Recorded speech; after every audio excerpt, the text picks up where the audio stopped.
Live broadcast of Naruto begins with a movie The Death of Naruto. This video is purely for entertainment and does not infringe on copyrights or laws. The rights to the novel and image belong to the original author. We do not claim ownership. Don't like waiting and want to listen to this fanfic in full now? Subscribe to our Patreon, where you'll find the best fanfics. Chapter 326. Okay, you talk, I won't steal your limelight.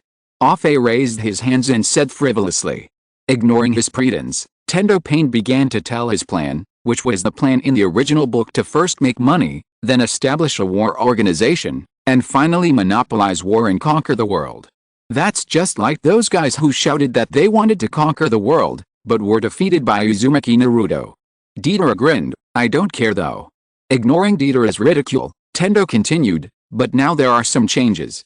Because of the Sky Curtain, our Akatsuki has been exposed to the eyes of the ninja world. Although I don't think they can defeat us, if a war breaks out before the plan succeeds, it will definitely cause great damage to the world, and our plan to conquer the world will be meaningless. So the original plan needs to be changed. After discussing with Pine, we decided to start capturing the tailed beasts now. Zetsu has already discovered the location of the 5 Jinchuriki and the wild 3-tailed beast. Let's take advantage of the time when the cages gather in Konoha to capture them one by one. Afe interrupted and told them the purpose of their gathering this time. At the moment he finished speaking, a white Zetsu came out from the ground to inform them that the Sky Curtain was lit up. Hearing this, Afe was a little excited for a moment, and said, God really helps us, start capturing Jinchuriki immediately. According to your current position, Pine and I have arranged your respective targets. In the ruins of yellow sand and broken walls, Naruto and a mechanical puppet fought back and forth. The puppet defeated Naruto's shadow clone through the devices in various parts of its body, and then was knocked to the ground by Sakura, who fell from the sky and smashed its head. Sakura did not relax her vigilance because of this victory, because she keenly discovered the chakra lines hidden in the sand. As expected, the puppet that was originally knocked down climbed up without being affected at all, and then was smashed to pieces by Naruto's Rasengan. Unexpectedly, the broken puppet had a lot of detonating tags stuck inside, which detonated when Naruto panicked. Fortunately, an ink wash line carrying Sakura and Naruto rushed out of the smoke and dust produced by the explosion and brought the two to Sai and Yamato. It's the 8th issue now. I don't feel surprised to see Naruto's face as soon as he appears. I saw the keywords were past Akatsuki death. I thought it was about the story of Akatsuki's past, but Naruto appeared again. Strange, according to the past development, shouldn't Sakura smash this puppet to pieces with one punch? Why did she only smash the head? In this case, it is obvious that the material of the puppet is not good. Sakura's power cannot be transmitted to the whole body of the puppet before the hit part is shattered, so there is not much attack effect. Natsuki, here comes another person. He should be strong at this stage, but he always makes a fool of himself in such insignificant occasions. Is it because he cannot exert his full strength without a clear goal? He is just muddling along. Don't be careless.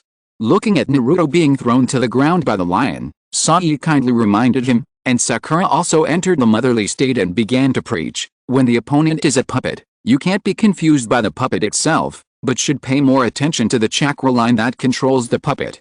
Yamato crossed his arms in front of his chest and asked Naruto speechlessly why without the chakra knife. Sakura pulled out the chakra knife on her thigh while Naruto was confused, and said, inject chakra into the knife, cut off the chakra line that controls the puppet, and the puppet will not move. Didn't I teach you that? I know. Naruto looked embarrassed, and quickly stood up and said, compared to this, where did the bastard centipede who controlled the puppet go? Naruto is very reliable in big things, but don't count on him in small things. He even forgets his means to fight the enemy. Find a puppeteer and fight him a few times. After he suffers a loss, you'll understand. Centipede, is that the name of the enemy this time? Does anyone know him? I do know a man called Centipede, but that guy is a 70-year-old grocery store owner. It is impossible for him to go to the Wind Country to fight Naruto and his friends. By the way, I am from the Lightning Country. It seems to be another unknown person. Since the appearance of the Sky Curtain, how many ambitious little people have been exposed? I don't know how they hid themselves in the past.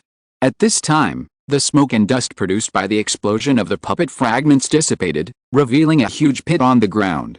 The 4 of them approached the edge of the pit. Facing Naruto's curiosity, Yamato explained, the centipede's target is the dragon vein under the Lowland ruins. Dragon vein. Naruto, who had no idea about the mission, was confused.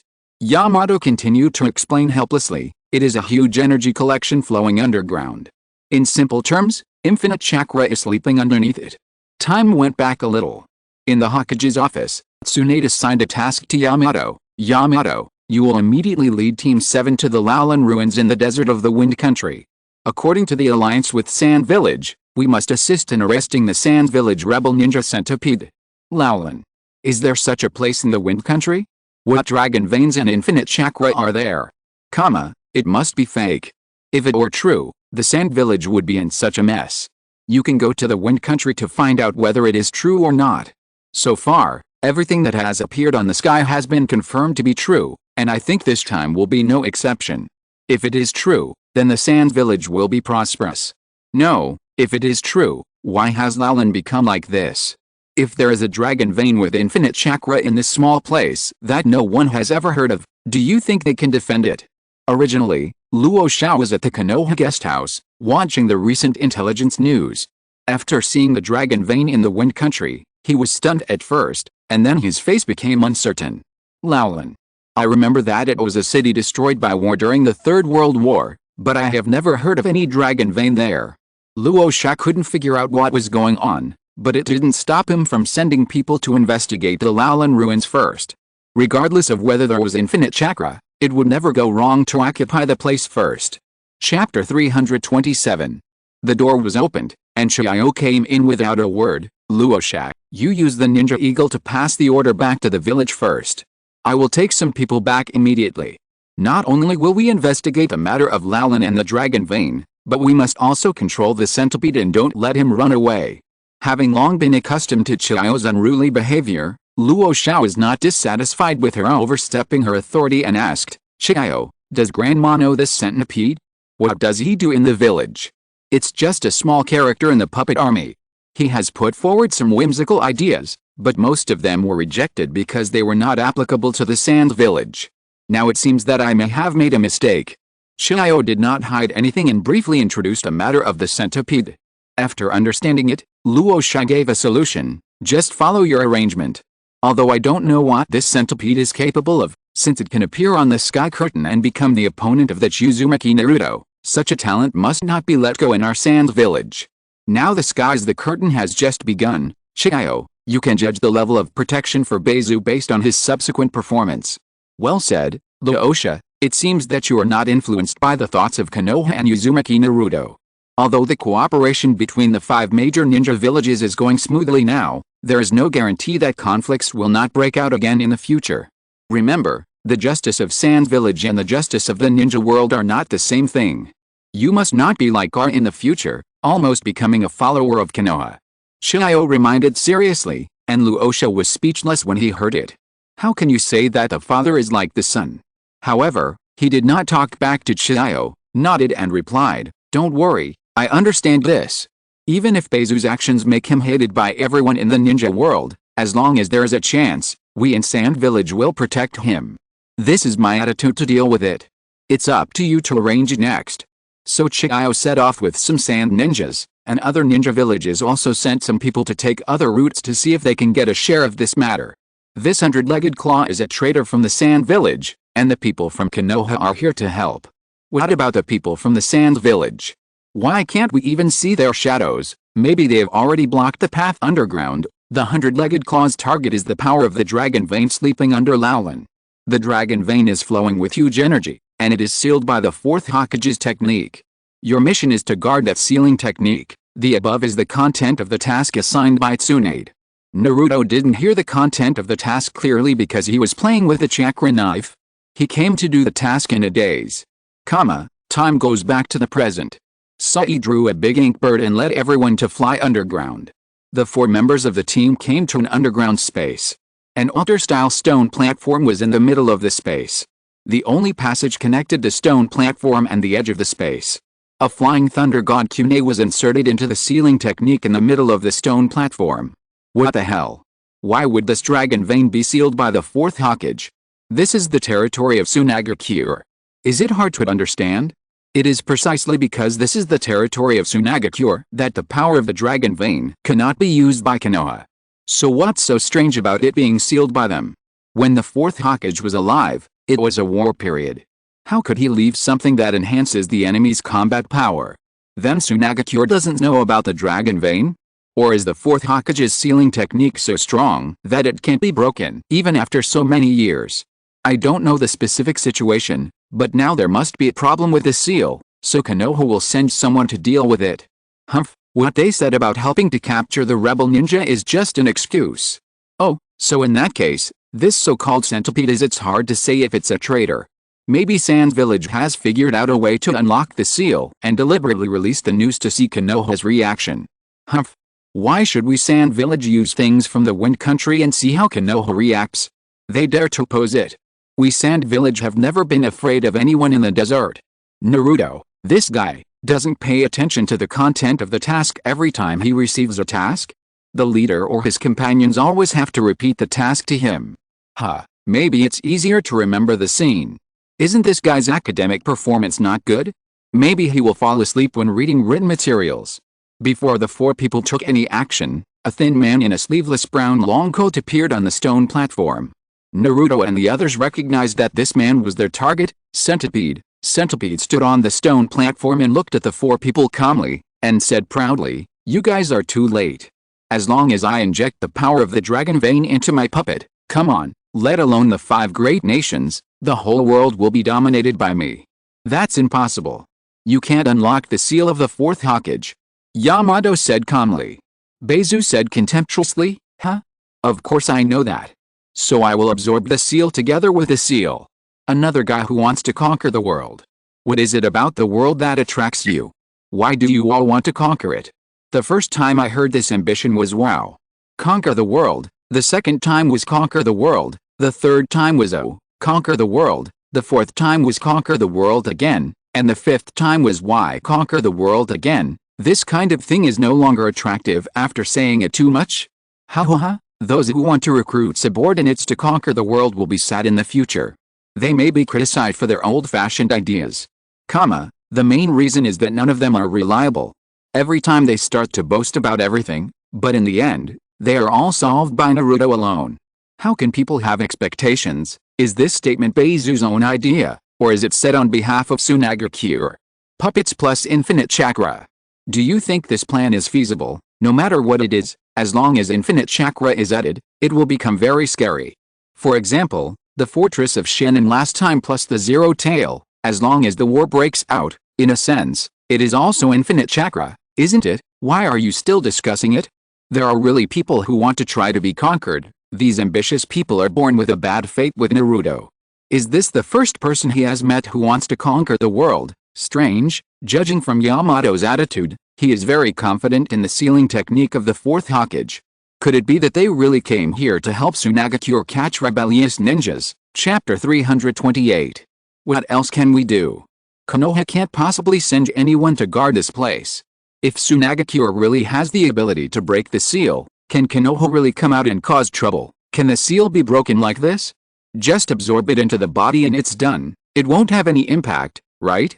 It's unreliable to think about it. Absorbing someone else's seal into the body, Beizu was dumbfounded when he looked at the sky curtain.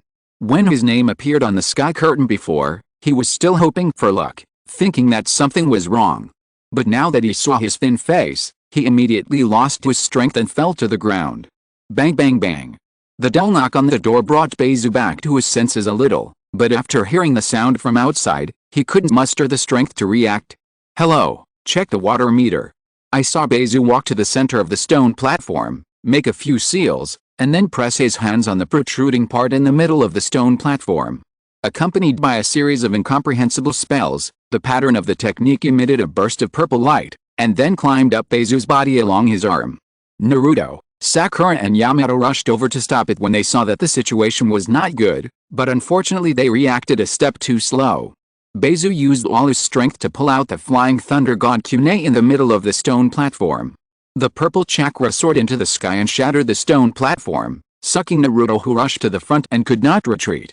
Yamato, who was a few steps behind him, tried to rescue Naruto, But not only did he fail to save him, but he himself was pulled into the chakra light column.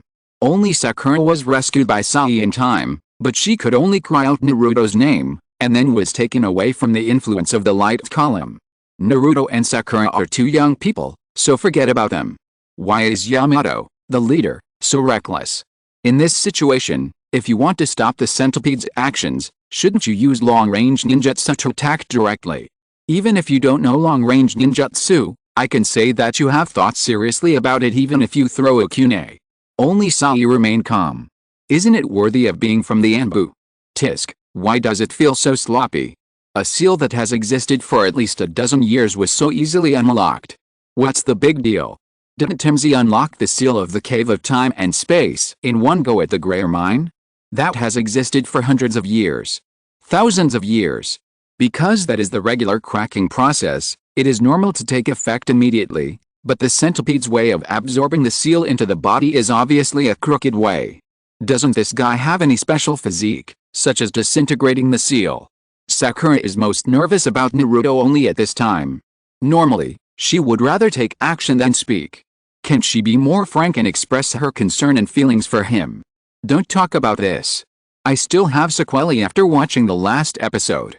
I don't want to discuss their relationship issues. A burst of white light passed, and Naruto woke up in a burst of singing. He sat up in a daze and looked around. He found himself in a tower-shaped columnar space. A red-haired girl in ordinary clothes sat on a broken stone, singing while crying. Not understanding what was going on, Naruto interrupted the girl singing without thinking and asked where this place was. The startled girl turned around and ran into a door very alertly. Naruto subconsciously chased after her, and when he got close to the door, he found that the girl was protected by two puppets. The puppets shot several energy beams at Naruto, but they dissipated into the air the moment they passed through the door. After failing to hide him, the two puppets rushed forward, but they also lost power after passing through the door and broke into pieces and scattered all over the ground. Here we go, this girl is the heroine this time. Everyone is so smart, they guessed it right away. Great reading, ha ha ha, stop kidding, I want to know where Naruto is now. He was sucked in by that chakra beam, and after waking up, he changed his place. Could he have been teleported? Space-time ninjutsu. Speaking of which, isn't the fourth Hokage's best skill the space-time ninjutsu? What's that called? Flying Thunder God. These two puppets. Although their shapes are a little different, they are similar to the puppets that fought with Naruto and the others before. If nothing goes wrong, they are controlled by Centipede. Strange, Centipede should have been teleported here with Naruto and the others. Why does it seem like it was prepared in advance, and why did it protect this girl? It must not have been prepared in advance. If so, why would it choose such a place? It seems that puppets cannot be used here. A natural enemy of puppeteers, if you know the principle of suppressing puppets in this place, you won't be afraid of puppeteers in the future. This inexplicable development made Naruto completely confused. At this time, the door was closed by three stone doors. Naruto, who had no way to go, observed the surrounding environment, jumped up a few times, broke the glass on the ceiling and left this place. Naruto successfully escaped and appeared on a grassy field. He looked at the huge and tall tower-like buildings around him in surprise. Driven by curiosity, Naruto approached the building and exclaimed a series of exclamations, but before he could figure out what to do next, three puppets fell from the sky and attacked Naruto.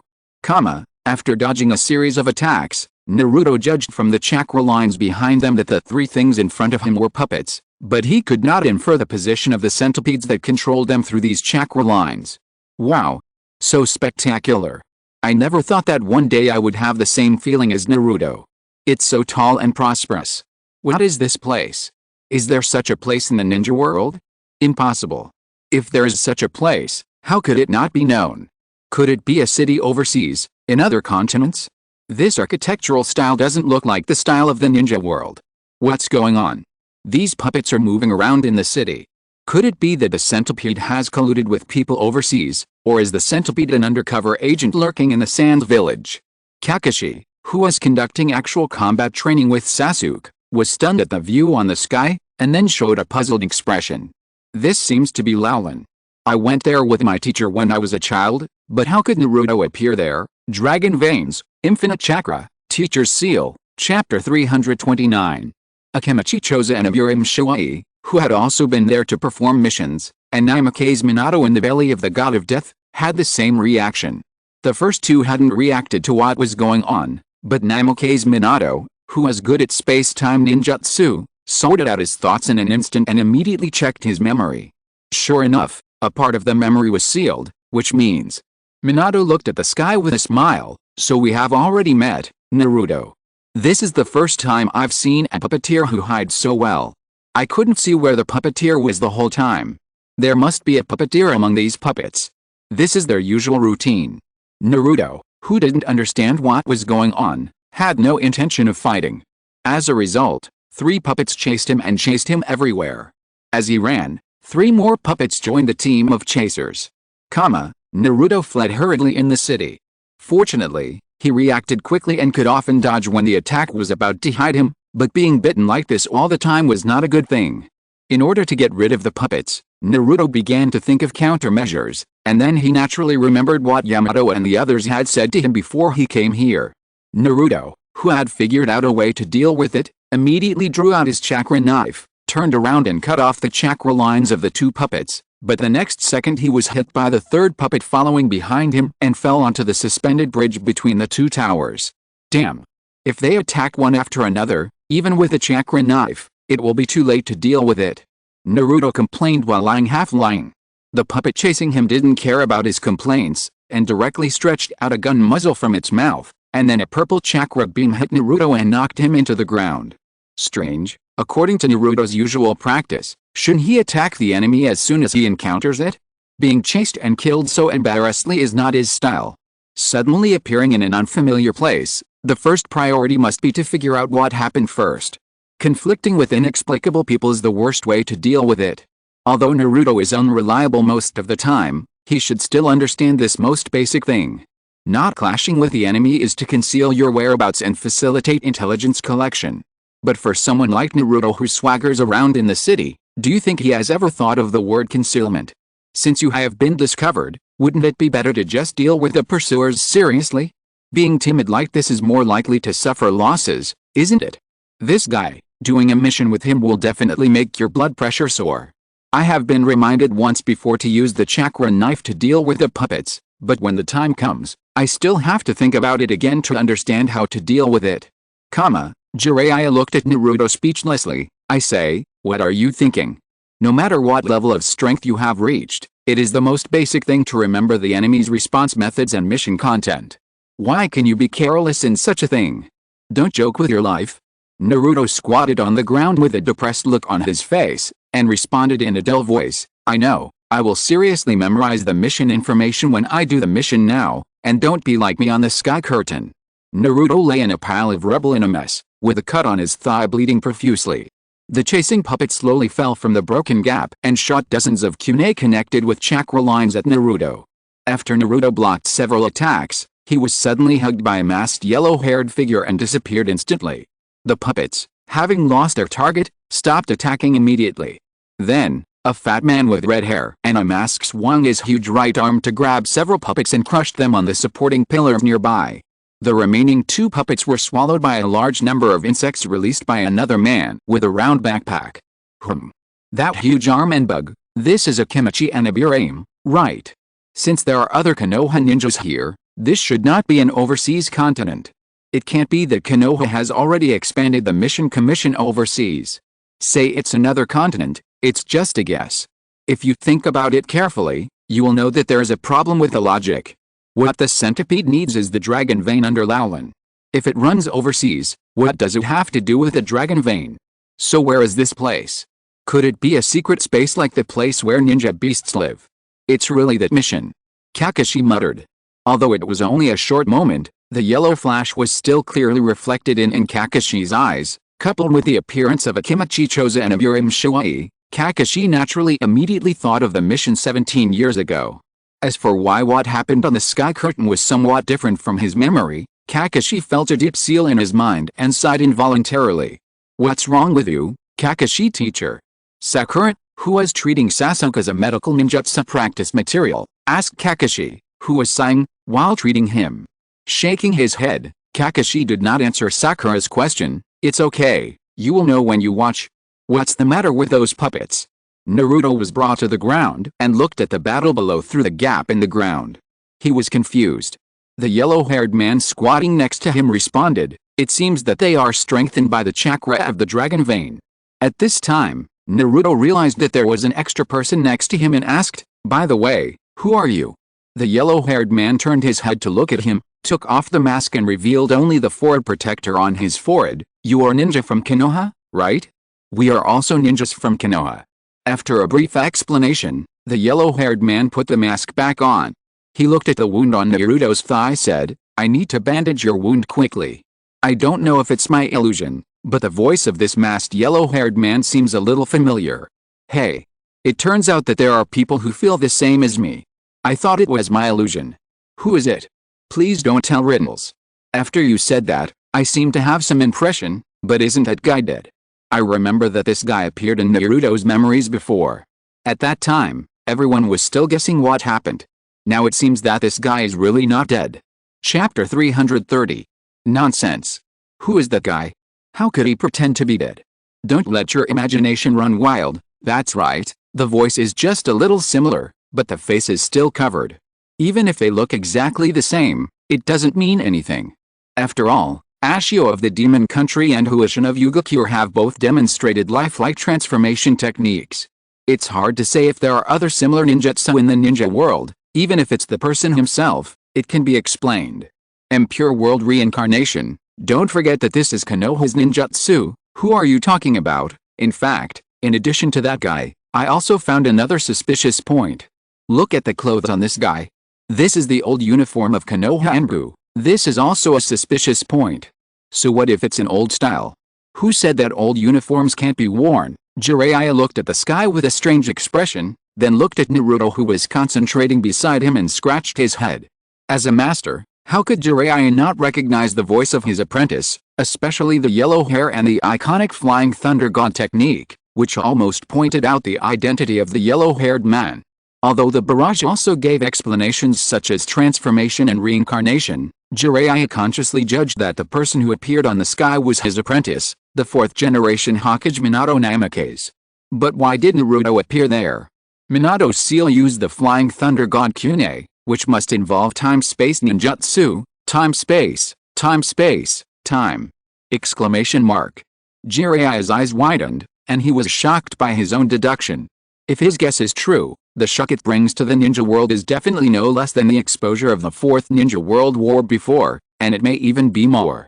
After all, this is the second time ninjutsu to appear after the Miko Shiin, and the effect seems to be much stronger than the former.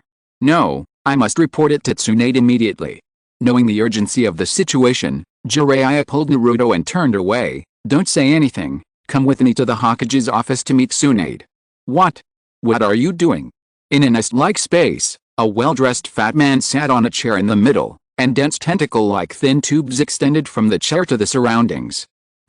The man looked forward and seemed to see the scene of Naruto and his team fighting through the nest. He sneered and said, "Did you escape my puppet troops? You are very capable."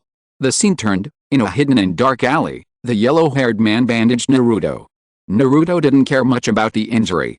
After the yellow-haired man stopped moving, he asked directly, "I say, who are you guys?" The yellow-haired man said that he couldn't answer this question. Wearing a mask itself means that they can't reveal their identities. So Naruto stopped asking and asked where this place was according to the process of collecting intelligence. Unexpectedly, the yellow-haired man replied that this was Laolin. This guy looks evil, he must be the villain this time. Is he a partner of Beizu? By the way, don't you think this guy looks a bit like Beizu? Could he be his brother or something? It seems that they have been planning for a long time. Not only did they secretly build such a city, but they also turned the puppets into troops and legions. Such a prosperous city cannot be built without sufficient resources. Could it be that the Sand Village spent all their money here, so they look like poor ghosts? If it's true, then the Sand Village has big plans. On the surface, they look poor, but secretly they are preparing puppet troops to conquer the world. Fuck. Don't blame others for this, okay? This matter has absolutely nothing to do with the Sand Village. What does it matter? Didn't you see that when Beizu made his declaration, he also included us in the list of targets in the Sand Village? Who knows if you are acting? Hey. This yellow-haired man said that this is also Laolin. Same name. Could it be that there is an entrance to a secret place hidden in the original Laolin ruins, and Naruto and his friends accidentally ran in? It seems to be barely explainable, but it seems that something is wrong. Don't rack your brains, you will know after reading it. How is it possible? Naruto immediately showed an expression of disbelief. Ignoring his doubts, the yellow-haired man said, I don't have time to explain it to you in detail. During the time we are on the mission, can you please leave the city first? After all our missions are completed, maybe we can talk about it. The yellow-haired man stood up and walked towards his companions. After pointing out the route for Naruto to leave, he looked at him and said softly, Do you understand? We have an appointment. After saying that, without waiting for Naruto to respond, the yellow-haired man and his companions left in an instant. Naruto, who was completely confused, stared blankly at the place where they left, and said to himself, What's going on? Even if you say so. By the way, where are the others? What the hell? When you Konoha ninjas are on a mission, do you have to avoid ninjas from the same village? What about Naruto's mission? If these people are from the Anbu, it's not surprising to make such a request. The Anbu's mission must not be carried out in the open. Maybe he knows Naruto, because he knows his personality, so he wants to get rid of him to avoid affecting the mission. Tisk, it must be very extreme to do a mission with Naruto. You may be exhausted because of the trouble he caused, but you don't have to worry about the most difficult part of the mission. Maybe you can try it if you have a chance. Alice, I woke up for a long time before I realized that my partner was missing. Obviously, he was the one who disappeared. Naruto looked up at the prosperous city outside this dark area. In order to better observe and find his missing companions, Naruto came to the top of a tower. Looking at the surrounding environment, he couldn't help but sighed. By the way, this place is really spectacular. Is this really Laolin? While wondering, Naruto noticed a desert outside the city. Laolin is surrounded by a desert. At that time, Naruto recalled what happened before coming here, but still couldn't figure out what happened after being sucked into the chakra beam, so he didn't plan to waste his brain nerves anymore. He was ready to find the other people first and then consider what happened next. If you're listening to this novel on a channel other than Fanfic World, it means they downloaded and uploaded it without effort. We cordially invite you to visit our channel, Mundo Fanfic Novelis. There you'll find the original version of this story and you can explore many other novels of various genres. We're waiting for you to immerse yourself in a world of incredible novels. Chapter 331. Just as Naruto was about to take action, he was attracted by the sound of salutes coming from the street not far away. The street was crowded with people, and they gathered in the open space in front of a tower and shouted Her Majesty the Queen. Curiosity drove Naruto to the opposite side of the tower to observe secretly. There is also a desert outside the city, which means this is not a secret space. What if the desert is also part of the secret space? Don't use common sense to apply to places outside the ninja world. I really admire you. You always rack your brains to analyze what happened on the sky. I never knew there were so many smart people in the ninja world. They just say some specious things based on anonymity. If they were really thrown into the environment of the sky, I guarantee that their performance would not be much better than Naruto. Hey. So there are people in this city. It seems that they are all ordinary people. This has already exceeded the scale of a small organization and force. It can be regarded as a small ninja village. In the tower, the red-haired girl who sang in the dilapidated courtyard before was kneeling in a hall, looking at the ornately decorated seats above with a sad face. With a longing for her mother, the girl opened her mouth and sang a song, and the scenes of her past with her mother emerged in the girl's mind. The young girl lay peacefully on the lap of a mature woman, listening to her singing quietly. When the song ended, the woman looked at the girl and said gently, Sarah, one day, you will also bring happiness and peace to the people of this city as the song says. The young girl, Sarah, didn't really understand her mother's words, but it didn't affect her joy of singing with her mother. Let me guess the identity of this girl. She is the leader of this city. Her mother should be dead. She will cheer up with Naruto's encouragement. 10,000 words will be omitted later. Okay, you have learned to answer quickly. Let me add later. Naruto will comfort her through empathy. Naruto will risk his life for her and go through untold hardships to defeat the centipede and the fat man before. After hearing what you said, I suddenly feel it's so boring. It will be like this after watching the same routine too many times. Naruto's perseverance is a very abstract thing. If you can't understand it, these tasks will become less tense. The girl who was intoxicated with memories came back to her senses when the door opened. The fat man who appeared before walked into the hall and praised Sarah, who looked at him generously, and said that the people on the street couldn't wait to praise Sarah and this beautiful city of Lowland, and hoped that she would appear in front of the people to guide them and show them a smile. This compliment instantly made Sarah get rid of her depressed mood. She wiped her tears and smiled, followed the man's instructions and left the hall to get ready. The man's name spread through Sarah's address to him, Unlushan. Accompanied by two puppets, Sarah, dressed in a gorgeous dress, appeared on the balcony on the top floor of the tower. Naruto, who was hiding nearby to join in the fun, recognized Sarah as the red-haired girl he had met before. He knew her identity from the people around him who were calling her Her Majesty, so he thought of asking the girl. Maybe he could figure out what was going on. By the way, does anyone find this girl's life experience familiar? After her mother passed away, she entrusted a city to someone else. She has a person with ulterior motives, and the girl trusts this person very much? Putting all these together, isn't this the script of SYNOPSIS plus Yulu? I see, a combination of the two of them? Let's see how strong she is and whether she can enlighten Naruto's stupid head. Excited, Naruto was still organizing how to ask questions. On the other side of the tower, an arm suddenly stretched out from behind Sarah and pushed her. Coincidentally, the balcony collapsed at this time. Sarah fell from the tower with a horrified face. Naruto rushed out without saying a word, caught Sarah in a princess hug, and then flipped to the ground and came to a secluded corridor nearby. Naruto held Sarah and sat under a stone pillar. After recovering from his shock, Sarah looked at Naruto's face close at first, then her face changed drastically, and she reflexively slapped him a few times. As Naruto screamed, Sarah elbowed him in the face and knocked him to the ground, then distanced herself from Naruto and screamed, "You rude guy." As expected, she is the type who will fight without saying anything. Naruto must be born to be in conflict with girls like this. You got it wrong, I'm naturally attracted to girls with this kind of personality. So far, all the girls who have expressed their affection for Naruto have more or less similar personalities. So Sakura became the first girl Naruto expressed his affection for because she beat him the hardest, right? So that's how it is, Naruto likes girls who hide him, then I'll go to Konoha to wait for him tomorrow, and I promise to beat him up every day, and it's definitely not the same thing. Naruto, who was dragged to the Hokage's office, looked at the discussion in the barrage with horror. Who the hell likes to be beaten? In the land of demons, SHIN looked at Sarah, who looked as good as her, on the screen, and curled her lips in displeasure. What a playboy. Feng Hosayaksu, who had just finished a promotion, looked at the screen and shook her head and chuckled. Fortunately, he is only 12 years old this year. After arriving in Konoha, Yuliu, who was temporarily unable to move freely because of the zero tail, was in a depressed mood. After seeing the interaction between Naruto and Sarah on the screen, she couldn't help but complain, "What's so good about this guy?"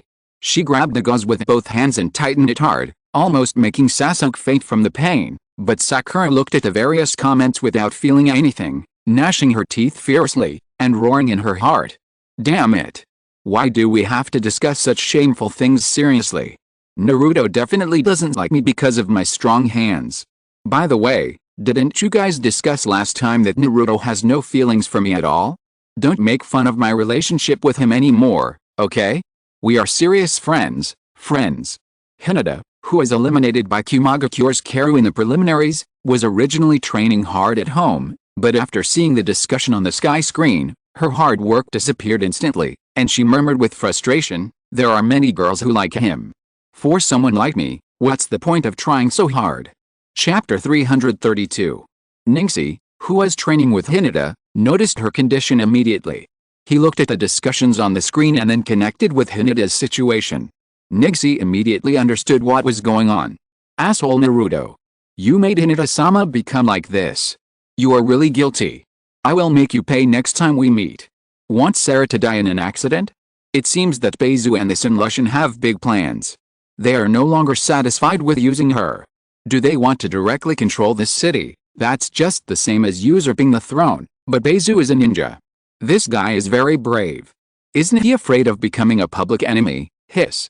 Sensitive topic. Don't discuss it. Don't discuss it. What are you doing?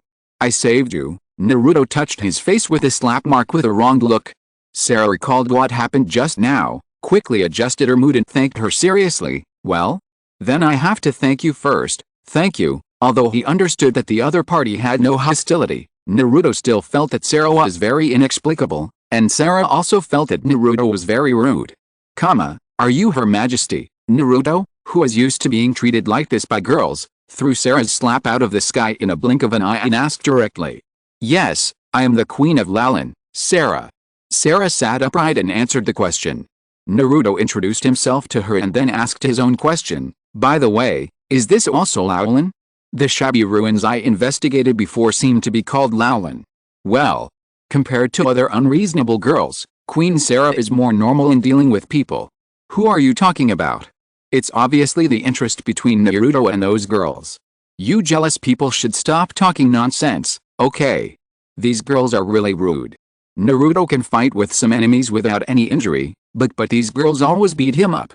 I'm really worried that if a beautiful girl becomes Naruto's enemy in the future, he will be too soft on her to kill her. Don't worry about that. Naruto showed no mercy to Bai and was ready to kill him. Bai is a man. Then do you think he's pretty? Tisk, nothing to say. Please don't say such nonsense. Lalin is the city I inherited from my mother, which is more important than life. Sarah shouted angrily. Naruto was stunned when he heard it, and didn't know what to do next. If you can't figure it out, just stop thinking about it. Naruto looked at the tower not far away and asked curiously, by the way, how did you fall from the tower? Sarah followed his gaze to the tower and recalled with a frightened expression, it seemed that someone pushed me from behind. What? Someone wants to take your life? Naruto gave his own understanding, but Sarah immediately retorted, how could it be? It's impossible that someone wants to harm me. You also saw how warmly the people welcomed me. But weren't you pushed from behind? Naruto said innocently, and Sarah immediately changed her words when she heard it, saying that she was wrong. If no one leads him, Naruto wouldn't even know what the next step of the mission is. It's no wonder he's always been a Chunin. This is the most basic ability to become a Chunin, but Naruto can't even arrange his own actions, let alone arrange the actions of others. That being said, this guy always solves the most difficult part of the mission by accident, either destroying the enemy's base camp directly or killing the enemy's leader directly. Luck cannot be used as an indicator of promotion, and it has no necessary connection with becoming a captain. This queen is so naive. Her people won't harm her, so it can't be that outsiders are plotting against her. Hey. If you use the secret space to explain it, it makes sense. Because in Sarah's cognition, there is no one outside the city, so the people she considers are only those who live in the city. No wonder she is so naive. She knows that she was pushed down by someone, but she still wants to cover up for the person who harmed her. She can't be a saint who clings to the wish that everyone is happy, so she can even forgive the bad guys. Suddenly, 3 figures fell from the sky between the two people. It was the yellow-haired man and his group who had parted ways with Naruto before. They looked at Naruto, and the yellow-haired man said calmly, you didn't keep your promise. Naruto immediately stood up and tried to explain in a panic, but Sarah pushed the 3 people aside and stood in front of Naruto, questioning their identities without any hesitation. Could it be that you are here to kill her? Combining what happened before, Naruto came to this conclusion, and without thinking, he rushed towards the yellow-haired man with a kunai in his hand. The yellow-haired man dodged the attack easily, strangled Naruto's neck from behind, and at the same time, the kunai in his other hand was against Naruto's neck. I hope you don't misunderstand, we are also here to protect Her Majesty the Queen. This Sarah's performance is sometimes good and sometimes bad, but no matter what she is thinking, she can bravely stand in front of Naruto, which is quite responsible. She must have shining points, otherwise what value does she have for Naruto to save? Although the identity of this yellow-haired man has not been confirmed, it is almost certain, and then seeing Naruto attacking him like this, it's really. Naruto, thumbs up for your courage.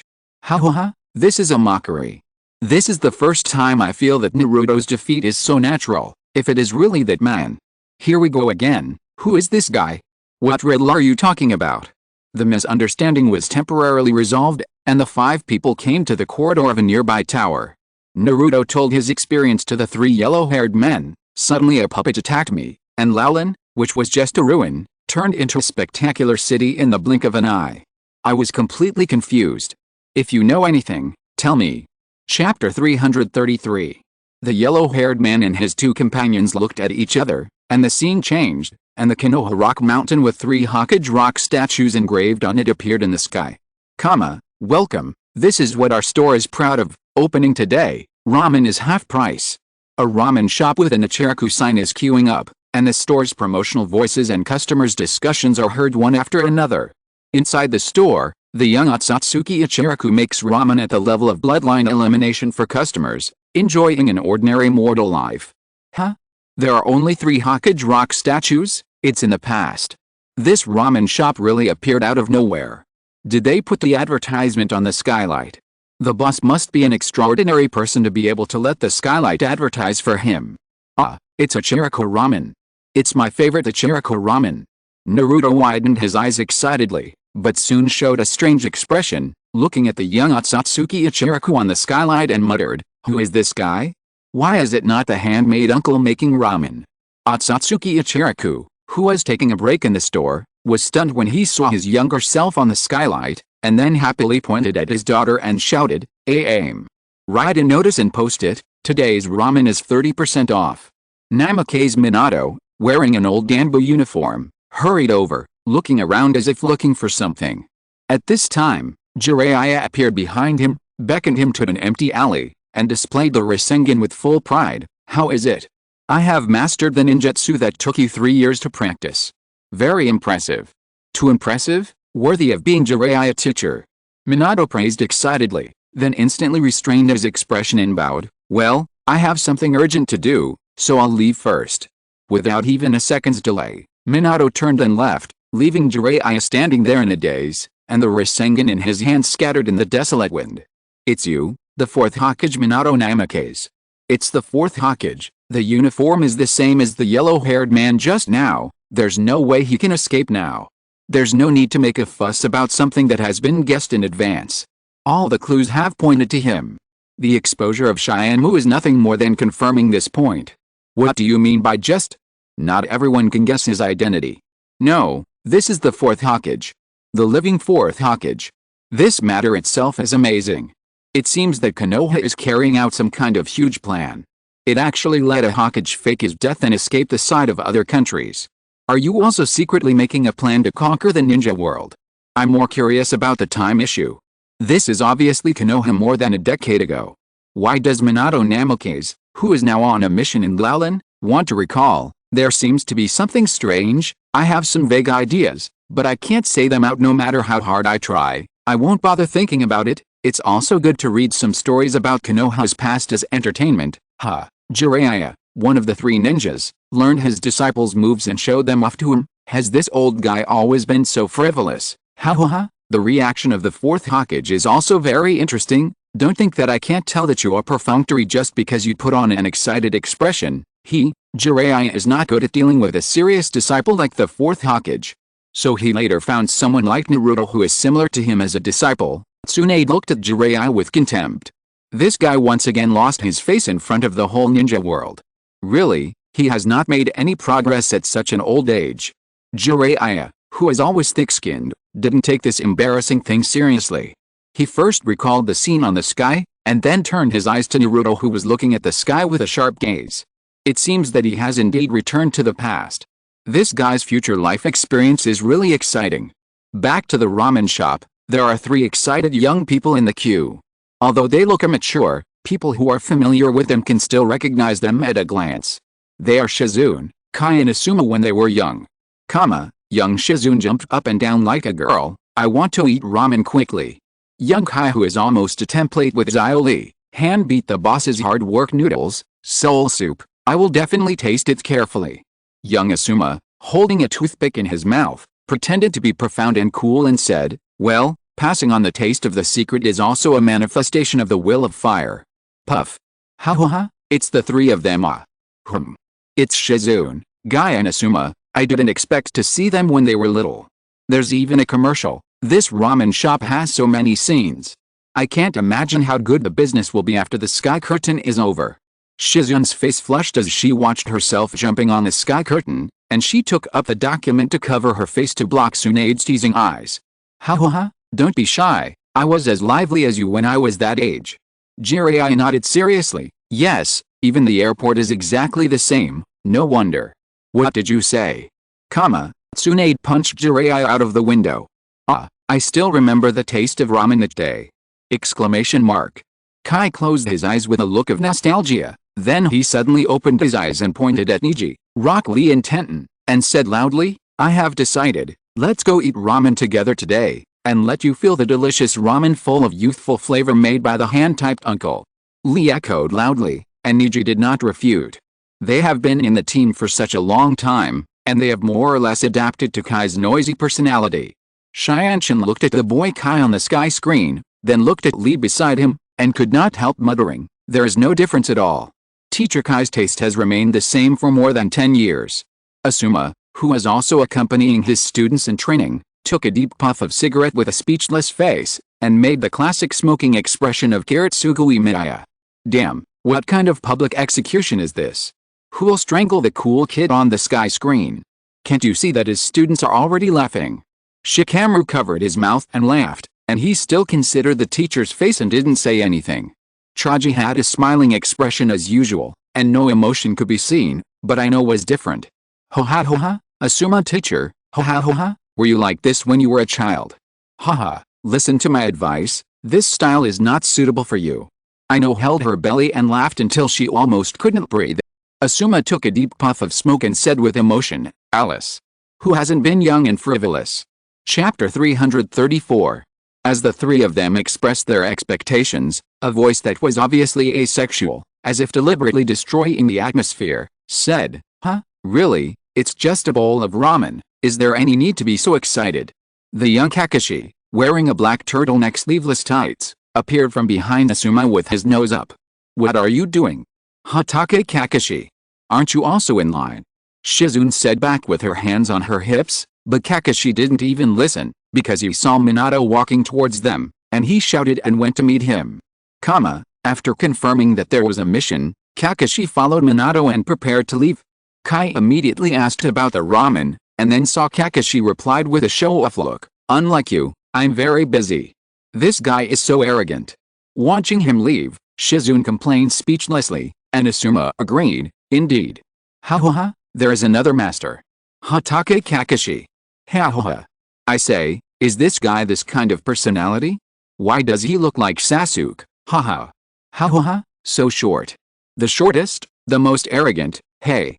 Kid, it's easy to get beaten to death if you act so arrogant. Unlike you, I'm very busy. Ha. I decided to go to Kakashi and say this to him. Oh, I support you, you must imitate his expression perfectly. Ha. This is not more interesting than watching the emotional entanglements of little brats and boring careerists, huh? Sasuke's mouth curled up slightly, but he reacted in an instant and put on a poker face again.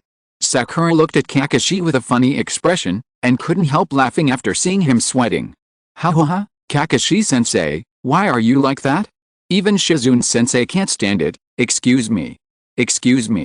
I have corrected that kind of personality now. Kakashi wiped off the sweat and acted ashamed after his dark history was exposed. In the 10th team, Asuma laughed out loud with gloating, but fortunately he had Kakashi, a good partner, to cover for him.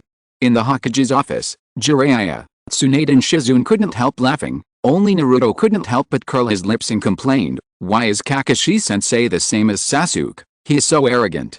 The scene switches to the Hokage's office, where the third Hokage wearing a cage robe conveys the mission content to Minato, Choza Akimichi and Showa of your aim. Minato accepts the mission and also asks to take Kakashi with him to carry out the mission. After taking the information about Kakashi handed over by Minato, the third Hokage briefly read it and listened to his explanation, and then agreed to the request. The four-member team came to the desert outside Laolin. Minato assigned a separate mission to Kakashi, while he took Choza Akimichi and Showa of your aim to enter Laolin through another route. Hey! Kakashi's ninja registration form? Damn! It was too fast to see, I didn't see the rest clearly, I only saw that he became a chunin at the age of 6, damn! What a monster, a chunin at the age of 6, even in wartime, it's incredible to become a chunin at this age. By the way, why is this mission in the memory also going to Laolin? What's going on? Konoha more than a decade ago. The mission in Laolin, the still living fourth Hokage, the ruins of Laolin. Putting this series of clues together, the explanation that can be given is Naruto went back to the past! No, no, no. This conclusion is too outrageous. After the Miko Shin, the second time ninjutsu, no way. No way. Going back to the past. If it's true, wouldn't it mean that history can be changed at will? If there is such a power, Laolin would not have become a ruin, and the ninja world would have been unified long ago? Then how do you explain the current situation? Damn. Whether it's true or not, go to the ruins of Laolin first to see the situation. If it's true, wouldn't it be a big deal? You're overthinking it. I guarantee that when you get there, there will already be sand ninjas guarding it. So what about sand ninja? Do they think they can stop the entire ninja world? If they really master the power of the dragon veins, what will the entire ninja world mean? Alice, Sarutobi-sensei must have done it on purpose. Tsunade rubbed her forehead, looked at Shizune and ordered, ask someone to invite the 4 cages over. I wanted to discuss it together at the meeting after the curtain was over, but now it seems that it's not possible. The memory ends. The masked yellow-haired man, Minato Namikaze, and the other 2 take off their masks. There is no other way. I didn't want to tell you at first. Now I will try my best to explain it to you within the scope allowed. We accepted a confidential mission and came from Konoha. This is indeed not the Laolin you know. If I am not mistaken, you should be a person from the future. Future? You said the future. Naruto widened his eyes, and Minato continued, well, the reason why I don't want to tell you is that if people from the future are related to this era, the flow of time will change dramatically. This era is about 20 years away from you, and there was also a ninja from the future 6 years ago. That person was called Centipede. Oh my god, I really went back to the past. No, no, no. Don't take Minato Namikaze's words as the truth. Why should he be true? Besides, look at his attitude. A person from the future is standing in front of them. Why is he so calm and can accurately say that Naruto is from 20 years later? Yeah, what's wrong with him? Naruto, a man from the future, hasn't figured out the situation yet, so how can he be so sure of the specific time point in the future where Naruto is? Well, whether Naruto is a man from the future or not, you can't rely on him for such a combination that requires brain power. Don't despise Naruto's IQ at this time. What everyone is discussing is why Minato Namikaze knows everything. 20 years ago, I remember that Naruto was 16 years old at this time. If we push the time back 6 years, it was almost the early period of the Third World War.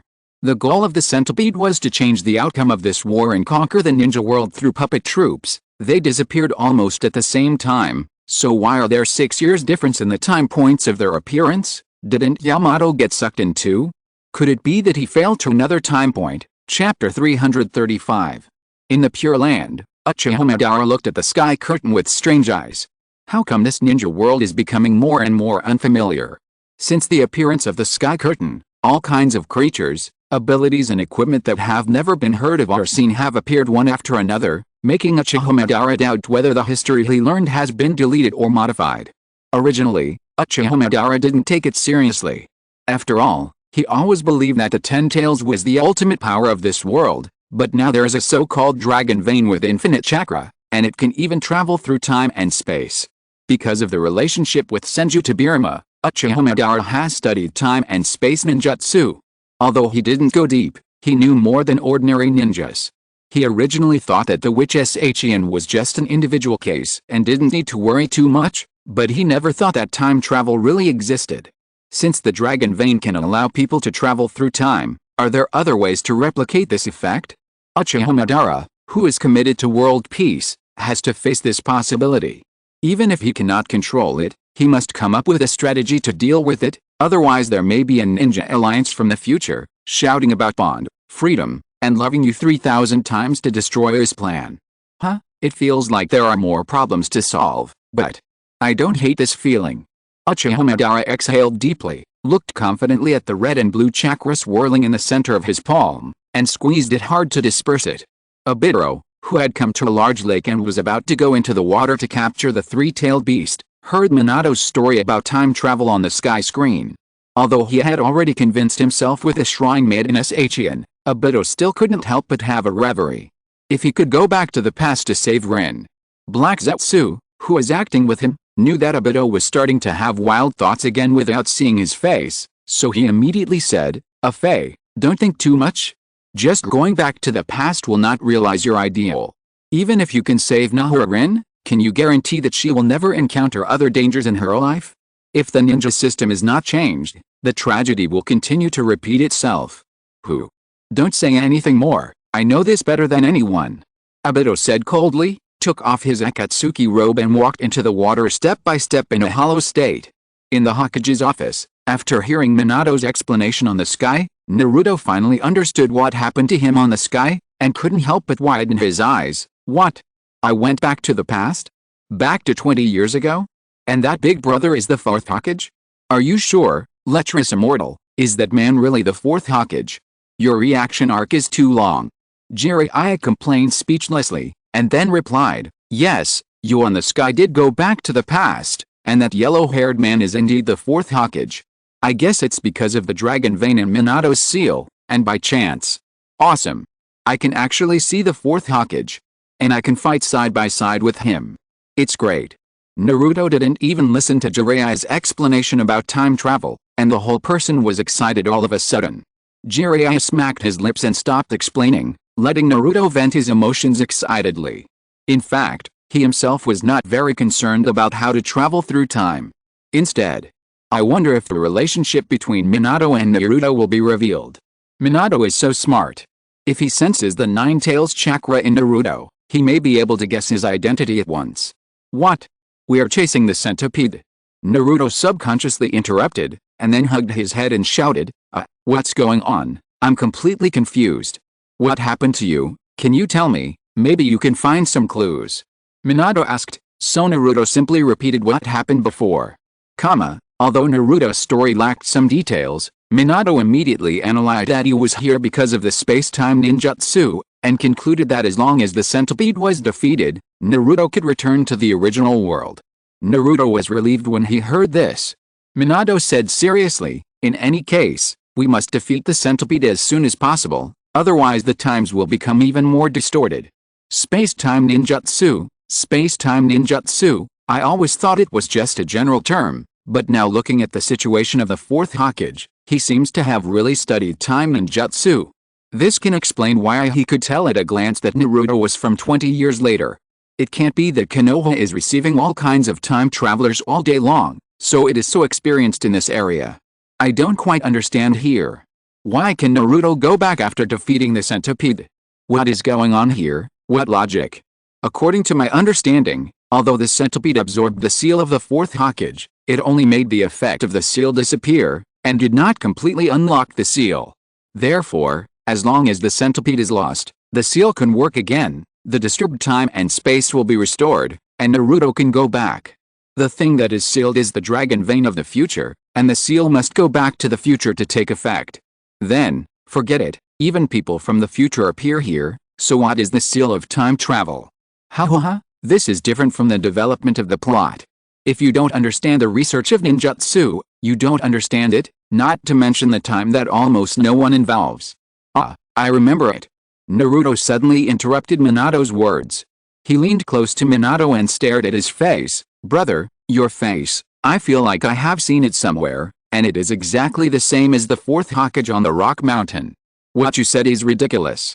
The current Hokage is only the third generation," Aburame shook her head and said in a low voice, "but this kid is from the future." Akemichi Chusa quickly adapted to Naruto's identity as a future person. "Let's stop talking about the future. If you know too much, history will change." Minato interrupted their discussion and returned to the topic of centipede. "The power of the dragon vein is sleeping in Laulan. Centipede is using this power to develop puppet weapons." Naruto remembered what Centipede said before, which just confirmed what Minato said at this time.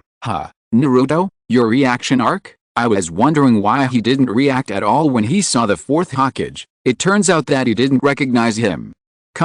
That guy named Aburame has no vision at all. Minato Namikaze just said that Naruto is a man from the future, but he immediately denied the fourth Hokage's statement. Isn't he afraid of being harassed by his future leader? Chapter 336. Could this guy be from another faction? I remember that there were several people who were qualified to become Hokage during that period, The always expressionless Abiram Shoei suddenly broke out in a cold sweat. At that time, he spoke only to show his presence, and he definitely did not oppose Minato Namake's idea. Haha, the Akimichi family is very smart, but the most interesting reaction is Minato Namake's. He just said that knowing too much about the future will change history, and now when he mentioned the future fourth Hokage, he immediately shut up the others. Don't you want to change the history of becoming the fourth Hokage, our other people the fourth Hokage? Oops, I'm a little curious.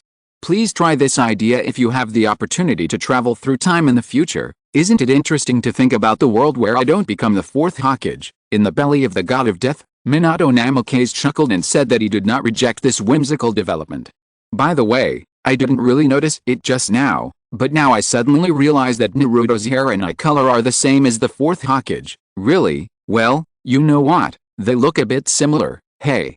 Did we find out something incredible? Just to ask, who are Naruto's parents? That guy is an orphan. Please don't make such jokes. We know his last name is Uzumaki, but we don't know who his parents are, so how did he come from? You know it, right? The identity of the Jinchuriki is of course the most confidential information. Don't expect these information that only the village's top leaders know to be leaked. According to what you said, how do we explain that Naruto's identity as the Nine-Tails Jinchuriki has been spread to everyone? Danzo, that's right, I did it all. Okay, don't keep arguing here because of a guess without an answer. You will know it when you should know it. Don't affect others from reading the story. Kakashi looked at the sky with a complicated expression, opened his mouth but didn't say a word, and could only sigh deeply. Sasuke and Sakura both heard Kakashi's sigh, and after thinking about the discussion in the barrage, they came to the same answer in their hearts. Really? That last place guy is actually the fourth Hokage. If that's the case, why does Naruto have such a reputation?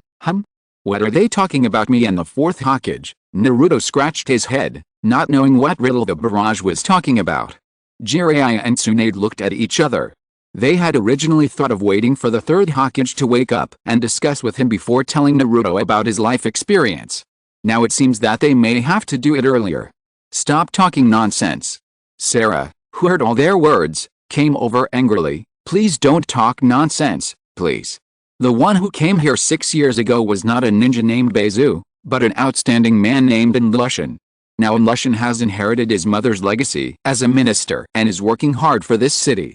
He is a peace-loving man. How could he develop the kind of weapons you are talking about? Your Majesty, I'm sorry that you were deceived by that man. Minato went straight to the point. Sarah obviously couldn't accept this. She pointed at Minato and said angrily, I can't believe such words. You are more suspicious. Sarah turned around and left. When Naruto asked her, she said bluntly that she would go to confirm the truth in person. Another confused girl. Ambitious people nowadays like to pick on girls, right? It's almost the same as Yuliu's previous state. It turns out that Naruto still needs psychological counseling. Although the centipede was for his ambition, he spent 6 years building Laolin. This guy is really patient. Haha, Naruto came at a good time and traveled here before his plan started. It doesn't matter even if Naruto is late. Konoha had already discovered the centipede at that time. The fourth Hokage is here in person. What can a little traitor like centipede do? Indeed, with the fourth Hokage's thighs so thick, Naruto can complete the mission even if he lies down, so he shouldn't have to fight on the front line this time. What do you think? Well, Namikaze Minato and his men came uninvited. It's hard for normal people to believe that they are here to protect Sarah without a commission. Not to mention that they want to deal with someone close to her. No matter how you think about it, they are here to deal with Centipede. To protect her. Protecting Sarah is probably just a side job. If it weren't for Naruto, Sarah would have fallen to her death in the tower just now. As expected of the queen, she is so willful. Someone has just tried to assassinate her, and now she knows that the person behind the search is Centipede. Why would she just confront the person in question? Weren't you almost killed by someone just now? Maybe it was that Enlu Centipede who did it. Naruto shouted at Sarah, and Minato suggested, let's split up. I hope you can protect Her Majesty the Queen. I can protect Sarah, but I have to catch Centipede. It's because we let that guy escape that things have become so troublesome. Naruto hesitated, so Minato gave a reason. It's more efficient for us who are familiar with this place to search for Centipede. and we can't let you join in when the mission is halfway through. You are also a ninja of Konoha, so you should understand that protecting Sarah is also important. By the way, Naruto's mission is to capture the centipede. Why did he take on the task of protecting Sarah for no apparent reason? I can't stand this. It's too much for him to provide psychological counseling without authorization during missions, and now he's even protecting people who have nothing to do with his mission. He's so energetic, so he should just go pick up Minato instead of involving us colleagues. What Namokaze Minato said is very natural. He deserves to be the future Hokage. He's really good at giving orders. Let's make a bet. Even if Naruto goes to protect Sarah, he will definitely face the centipede in the end because of some inexplicable development. Namokaze Minato, Akemichi Choza and Aburim Shuei are 3 old seniors here. If Naruto really solves all the problems, that would be too much? You can't just grab one to get the wool. Chapter 337. There's really nothing I can do. I understand.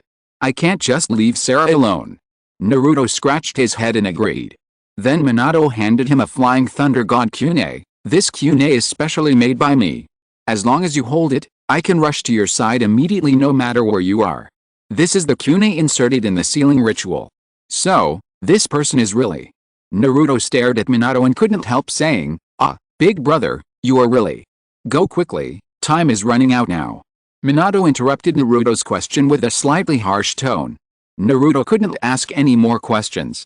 He looked at him reluctantly and chased after Sarah. Minato and the other 2 also disappeared in an instant.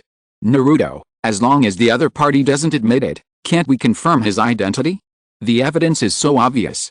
Well, Naruto's attitude towards Minato Namokaze is a bit strange. Logically speaking, he shouldn't be very excited to see the living 4th Hokage. Why does he look so sentimental? Minato Namokaze's attitude is not right either. Although he knows too much about the future that will affect history, his way of changing the subject is somewhat deliberate. Just in case.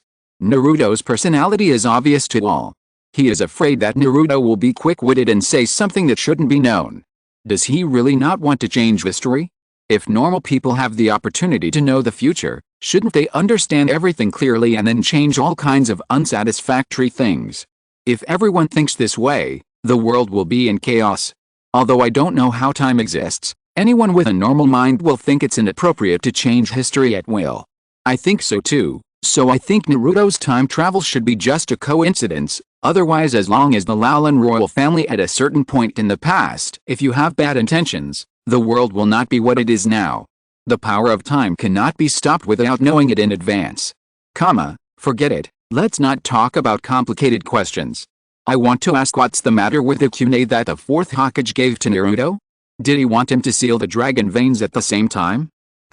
You don't even recognize it. This is the Flying Thunder God kunai of the 4th Hokage, which is a must-have item for his famous skill, the Flying Thunder God technique. You can ask the ninjas of Iwagakure about the relevant situation. After all, during the Third World War, 50 ninjas, gua. Who is talking nonsense here? Do you want to die? Tisk, some jokes are not allowed. If you don't want to fight to the death with Iwagakure, it's better to say less of such things. Tisk, what are you afraid to say? Do you know who I am? I'll tell you straight, 50 Iwagakure ninjas were killed by Minato Namokaze in an instant. Nick. At the bottom of the lake, Obito, who was exploring the location of the 3-tailed beast, looked at the sky that could not even be covered by the lake water, and heard Minato's words that he could come at any time. Even though he thought he was heartless and heartless, Obito still couldn't help but snort after hearing this. Minato Namokaze, who was called the Yellow Flash in the ninja world, often failed to arrive in time at critical moments. No matter how you look at it, it seems like a kind of irony. I'm thinking about it again. Concentrate. Other people's affairs have nothing to do with me. He knocked his head to regain his consciousness, and Obito followed his faint senses to approach the 3-tailed beast. The sun was setting, and the dim sunlight shone on Laulan. Sarah was sulking, and took the elevator alone to the top floor of a tower. Because she was indignant about Naruto and other slander of Enlushin, Sarah was eager to find Enlushin to prove his innocence. In the corridor on the top floor of the tower, Sarah, who was defending the centipede, was suddenly pulled into a room next to her by a masked figure. In the room, more than a dozen masked people were holding weapons, staring at Sarah. Such a dress naturally made her think wrongly. These people, some really want my life? Sarah was a little scared. At this time, a woman came out from the people confronting her. She came up to Sarah and looked at her impolitely and asked, "Are you the real Sarah?" "I am Queen Sarah. If you want to take my life, you should do it openly." Although she was in danger, Sarah's momentum was not weak at all. A group of people immediately raised their weapons when they heard this. It turns out that this queen really didn't take the fall from the tower seriously. This is what Bezu wanted, deliberately raising Sarah to be this ignorant of the world. Although she is a little naive, she doesn't look stupid. Doesn't she have any thinking ability at all? Being blinded by emotions is like this. Isn't Yu Liu before a good example? Although the picture is very dark, the weapons in the hands of those who caught Sarah look like farm tools. This is not the work of the centipede. This is not the attitude towards the assassination target. It seems that there is a third party. How should I put it? Although she behaves very childishly, Queen Sarah is quite imposing. Although she is reckless, she is much better than those crying girls. Don't say it so early. Wait until she sees the true face of the centipede and see how she behaves. Fortunately, the masked woman who seemed to be the leader did not act impulsively. She made a strange request and threatened, "Give it back to us. Otherwise, we don't know what we will do." The group of people behind the masked woman echoed and shouted, "Give it back to us." Although the masked woman also said that everyone was serious, Sarah was still confused. At this time, Naruto broke into the room and blocked Sarah with a chakra knife. Unexpectedly, the group of people who were originally aggressive became timid after being frightened by Naruto. There was even a fat boy who was frightened and cried out.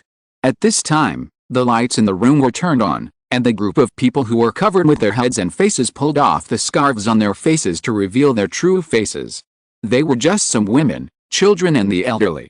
The leading woman claimed to be Misako, and the fat boy Sarai, who was frightened to tears by Naruto, also apologized embarrassedly. Realizing that they seemed to have no hostility, Sarah asked her own question, "What do you want me to give you back?" What is this? The rebels hidden among the people of Laolin. If you're listening to this novel on a channel other than Fanfic World, it means they downloaded and uploaded it without effort. We cordially invite you to visit our channel, Mundo Fanfic Novelis. There you'll find the original version of this story, and you can explore many other novels of various genres. We're waiting for you to immerse yourself in a world of incredible novels. Chapter 338. Stop joking. What kind of rebel army has children and old people? It should be that the centipede did something to them without telling Sarah. It seems okay to say that they are rebels. The scene changed. Laolin was shrouded in the night, and the gorgeous fireworks and lively celebrations were intertwined. Behind the surging crowd, a manhole cover hidden in the shadows was pushed open. Misako and Sarai brought Naruto and Sarah to the corner of the street and looked at the Laolin people who were immersed in the celebration in front of them. Sarah held her hands against her chest, looking at the gorgeous lights and cheering people on the street, and exclaimed from the bottom of her heart, "It's so beautiful. It's especially beautiful to watch the grand parade here." This grand parade was initiated by Lushan. He and the people used such activities to encourage me, who was extremely sad because of the sudden death of my mother. That's strange. The fat boy Sarai suddenly showed a disdainful expression, and then answered Sarah's question. Everyone says that Lady Sarah is just a puppet princess. Although it's just a small city, to be honest, it's really prosperous. It's so lively in the middle of the night.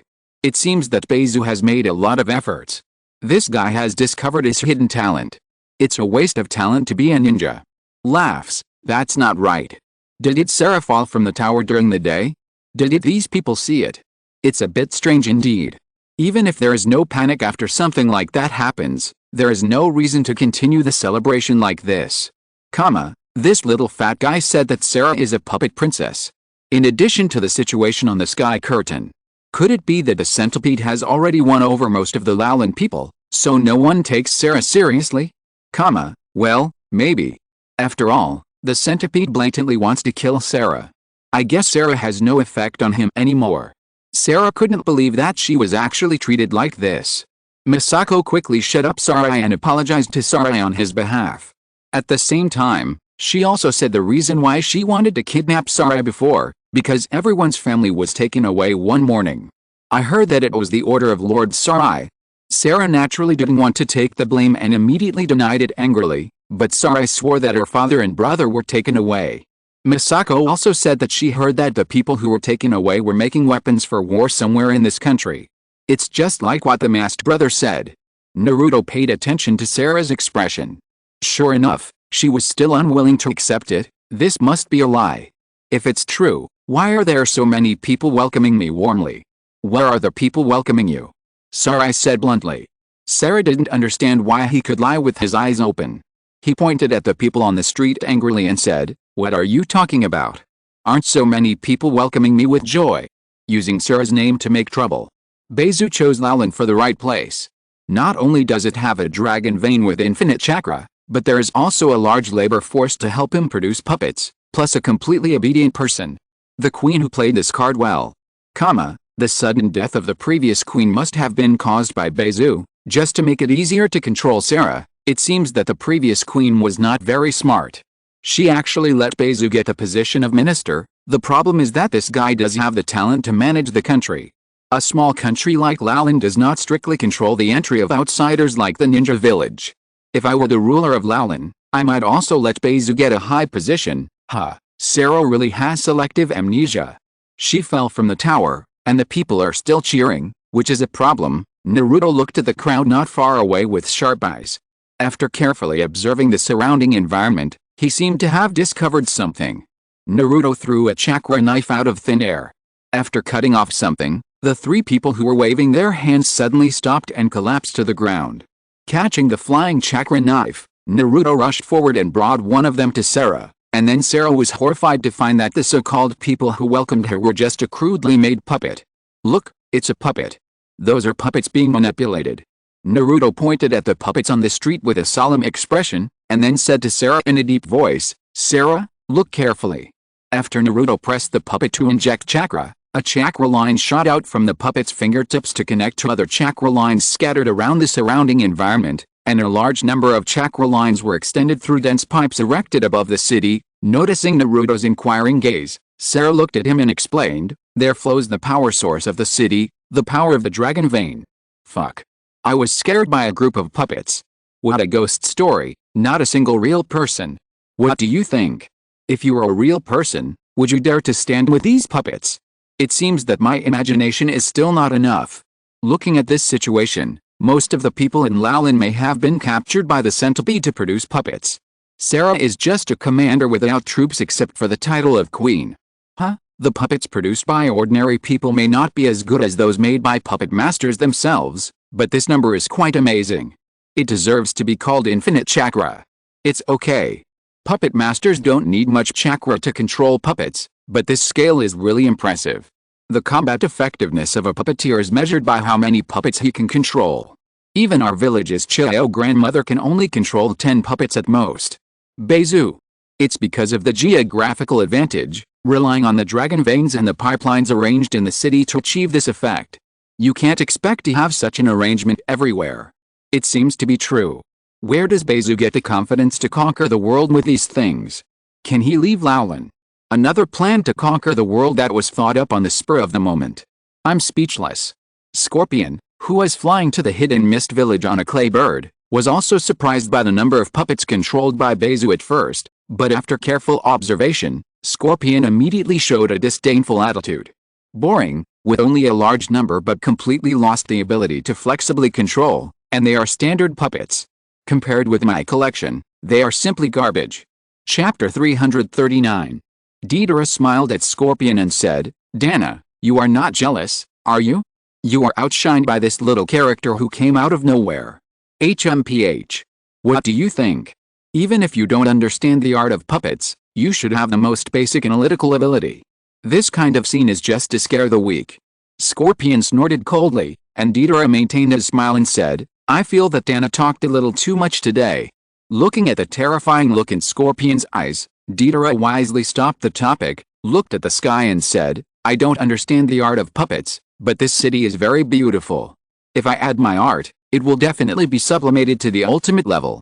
Chiyo and Kankuro, who are also puppeteers, naturally saw the disadvantages of large-scale puppet control such as centipede. Of course, it doesn't mean that this method has no advantages. Although the puppet's offensiveness is greatly reduced due to the decrease in flexibility, as long as the number reaches a certain level, the protective effect of the Legion puppets can be reflected.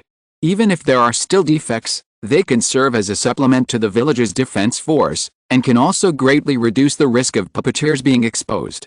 Chiyo, who is rushing to the Sand Village, has such an idea. I remember that Beizu seemed to have submitted such a suggestion, but it was directly rejected by their top management on the grounds of insufficient resources. Don't blame their top management for being short-sighted.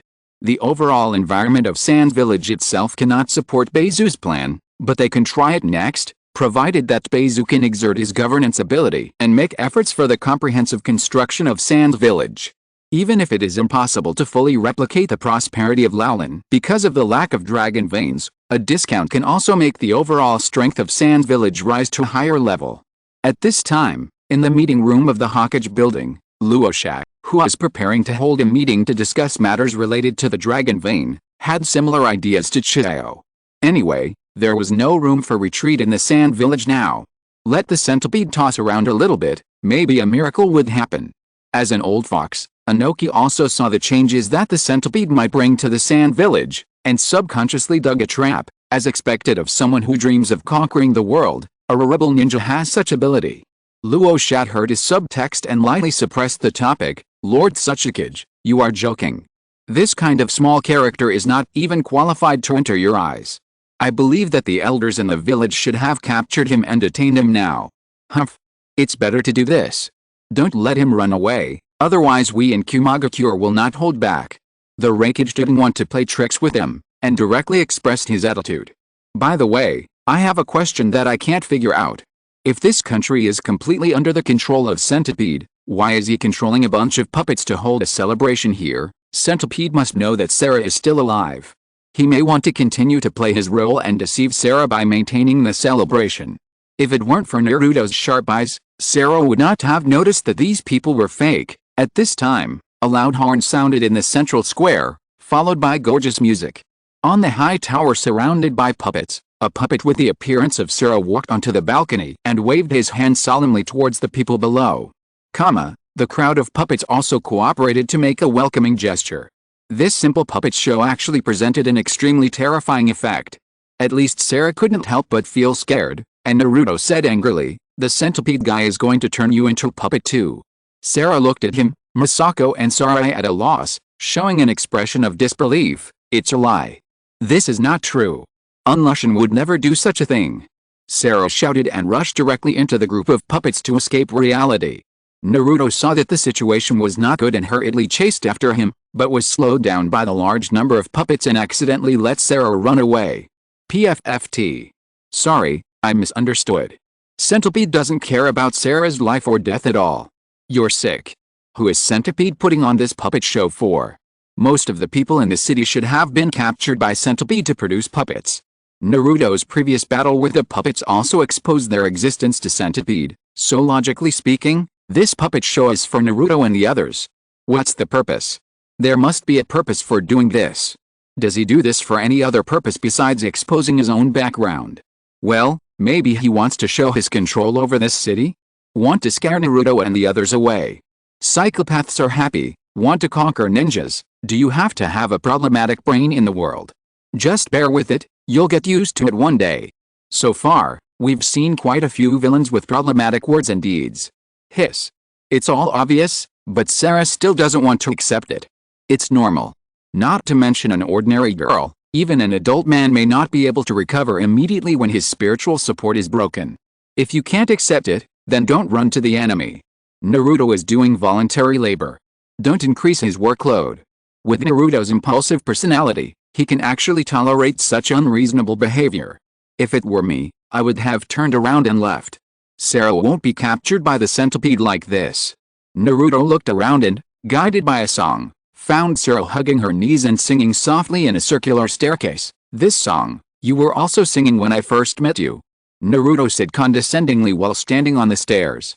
Sarah looked at him and smiled bitterly. It's the song that my mother has been singing to me there. Sarah told Naruto how Laolin became the city of 1,000 towers, including the role played by the centipede in it, but my mother died before her long-cherished wish was fulfilled. After my mother left, only Enlushan stayed with me all the time, no one else, no one else. Sarah said sadly with her eyes downcast. Fortunately, I still know to find a place where no one is hiding. Strange, what is the centipede doing? If you want Sarah's life, you can do it when she rushes into the group of puppets. He can't see it, right? But that's not right. He knew when Naruto was fighting with the puppets before. Chapter 340. Before we figure out how the centipede observes the city and controls so many puppets, we can't analyze what he thinks. Forcing it into his mind will only lead to the same conclusion as before, that he is a psychopath. Next is the psychological counseling session. To be honest, has Naruto ever thought about opening a psychological clinic? Business will definitely be good. I don't have parents either, but I have a master named Lecherous Immortal. Although he is dead, Naruto's face flashed with sadness, and then he immediately restrained it and showed a bright smile. But the master taught me something very important. My ninja way, once I make a decision, I will never give up. The power is inherited from the master. Your mother also taught you something very important. Naruto's encouragement made Sarah respond gently, so Naruto continued, then think about what your mother cherishes, so you should know what to do. Do what you should do, and never give up. Sarah was silent for a moment, and her confused eyes gradually became firm. She stood up and said to Naruto, first, we must confirm the true situation of the city. Our queen has the power to sense the flow of dragon veins. As long as we confirm where those pipes are connected. Hey, is Jiraiya dead at this time? It's impossible to determine the exact time point. Most of the events on the Sky Curtain happened in those years. It's not feasible to analyze by age. The specific time can only be determined by the moves that Naruto has mastered. I didn't feel it until you said it, but now think about it, why are so many events concentrated in that period? Don't think too much. Various things happen every day and every moment in the ninja world. There are also major events that affect the ninja world, but they are not known to the public because they have not been exposed by the Sky Curtain. I agree with this point. Look at those people on the Sky Curtain who clamored to conquer the world. Although they acted arrogant at the beginning, they were. Each time, the problem was solved before it got out of hand. If it weren't for Shyamalan, most people wouldn't know that such a thing had happened. It feels like even without Jiraiya, Naruto's perseverance wouldn't be that bad.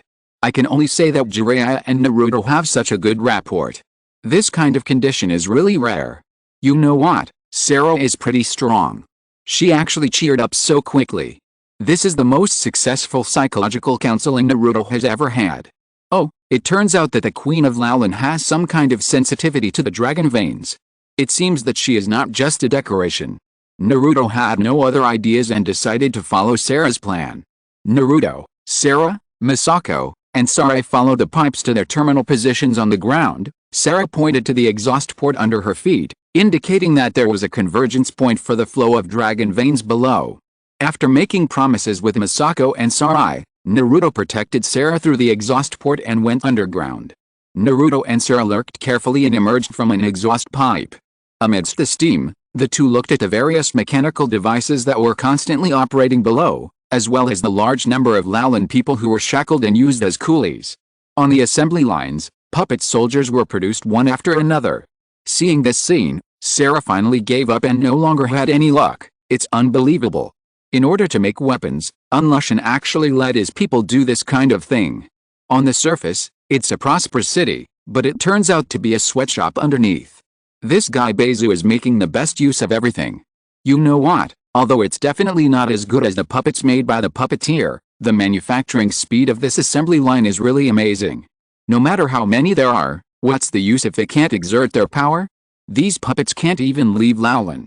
The puppets produced have many shortcomings, but this large-scale production model has brought a lot of shock to the cages. Even if not all ninja tools are suitable for this production model, as long as they can be used in some ninja tools, it may bring unexpected changes to the ninja tool market in the ninja world. At least the Kumagakure, which has been secretly researching large weapons, is very interested in this. I don't know if the Raikage will play another trick to abduct the centipede and take it directly to the Kumagakure village. Determined to stop the centipede's conspiracy, Sarah followed the pipes connected to the mechanical device and cast her eyes on a small altar on the ground with eyeball-shaped protrusions and ritual patterns engraved around it. Please take me there, please. If I'm there, I can cut off the power of the dragon vein. Sarah pointed at the altar and said. Naruto didn't pretend, and directly picked up Sarah in a princess hug. "No problem, you have to hold on tight." After a few ups and downs, Naruto brought Sarah to the ground, and after carefully avoiding the patrolling puppet soldiers, he successfully brought Sarah to the side of the altar. Sarah walked to the altar alone, chanted a command to cut off the power, and erased the transmission node of this dragon vein through the resonance power with the dragon vein. It seems that Sarah's connection with the dragon vein is deeper than imagined. No wonder Beizu wants to kill her. I don't know about other aspects, but Beizu must be very tough. Not only does he have to control the puppets on the ground to hold celebrations, but he also has to control the puppets underground to monitor and patrol the production line. It can be said that he alone supports the entire city. Laolin can be without a queen, but it can't be without Beizu. Funny, Beizu, I want to make Laolin great again. Ha, that's too much. It makes it sound like the centipede is there to work like a slave. Without the supply of dragon vein power, all the machines around stopped working. Naruto breathed a sigh of relief and was about to leave with Sarah. Suddenly, a large amount of chakra lines fell from the sky and connected to the puppet parts on the assembly line. After some splicing, dozens of complete puppets were assembled. "Your Majesty, what are you doing here?" A steady voice came from above. The centipede walked up to the observation deck and said condescendingly. Sarah shouted his name in hatred and ordered angrily, "I have stopped the flow of dragon veins. I will not allow you to use this power for war. As the queen, I order you to stop the development of puppet weapons and immediately release the people who are doing hard labor." Chapter 341. "Oh, so you already know so many things, then I can't let you live anymore," Beizu said maliciously. "It's enough to use a puppet to replace you, because my puppet army is already completed, and I don't need you to control the power of the dragon veins anymore. No wonder you were so easily persuaded by Naruto. Sarah has the mindset of a little girl. Beizu has bad intentions, but there's nothing wrong with the puppet army he created, even if it's not for war. Laolin always needs the power to defend the city. Did you forget that puppets need to be controlled by someone? It seems that Laolin really can't do without Beizu. I understand why Laolin is now a ruin. The entire country's combat power is almost maintained by Beizu. It makes no sense for such a country not to disappear, without the power to protect itself, and still controlling the power of the dragon veins. This kind of ending is normal." Along with Beizu's voice, a group of short and strong puppets appeared. Seeing them approaching, Naruto said to Sarah, "Sarah, take everyone to escape quickly, I'll catch that guy." Urging Sarah to leave, Naruto looked at Beizu and asked uncertainly, "Are you really Beizu? You've gained a lot of weight. We haven't seen each other for 6 years." Beizu was very annoyed with Naruto and other people who brought variables, but still responded simply. Naruto immediately said when he heard it, "Humph. For me, it was just yesterday. Although I don't know when you got fat, as long as you are Beizu, I will not let you go." You said Beizu, I have long forgotten the name of that gangster. I am now the Minister of Laolin, His Highness and Lushan. Beizu showed a horrified expression and controlled the puppets to attack Naruto. It seems that the ability of Beizu puppet manipulation is not very good. Although the number of puppets controlled has increased, the movements of each one are so slow. This kind of attack can't do anything to anyone. Either reduce the number and improve the operation accuracy, or form a legion and use human wave tactics. It's meaningless to be neither up nor down like this. Beizu is quite lucky. He has 6 more years of development time. If he and Naruto went to the same time point, there wouldn't be so many things. So has anyone figured it out now? Why is there a 6-year difference in the time they traveled through? I was still counting on. Tell me, how many people in the ninja world can answer this kind of time problem? Didn't I say before that the so-called time travel is just a coincidence, and this difference is the concrete manifestation? I advise those who want to go to Laolin to try their luck now, not to join in the fun. Even if you follow the steps of Naruto and his friends, you may not be able to replicate their experience. You will most likely die under the erupting dragon veins. What Highness? Naruto roared and knocked down the 2 puppets in front of him. Sarah wanted to take the opportunity to rush out of the encirclement and take the trapped people away, but the centipede noticed her movements and controlled the puppets in advance to block her way. Naruto quickly solved the puppets that entangled him, and then rushed to Sarah. "I will open the way, you break through the siege as quickly as possible."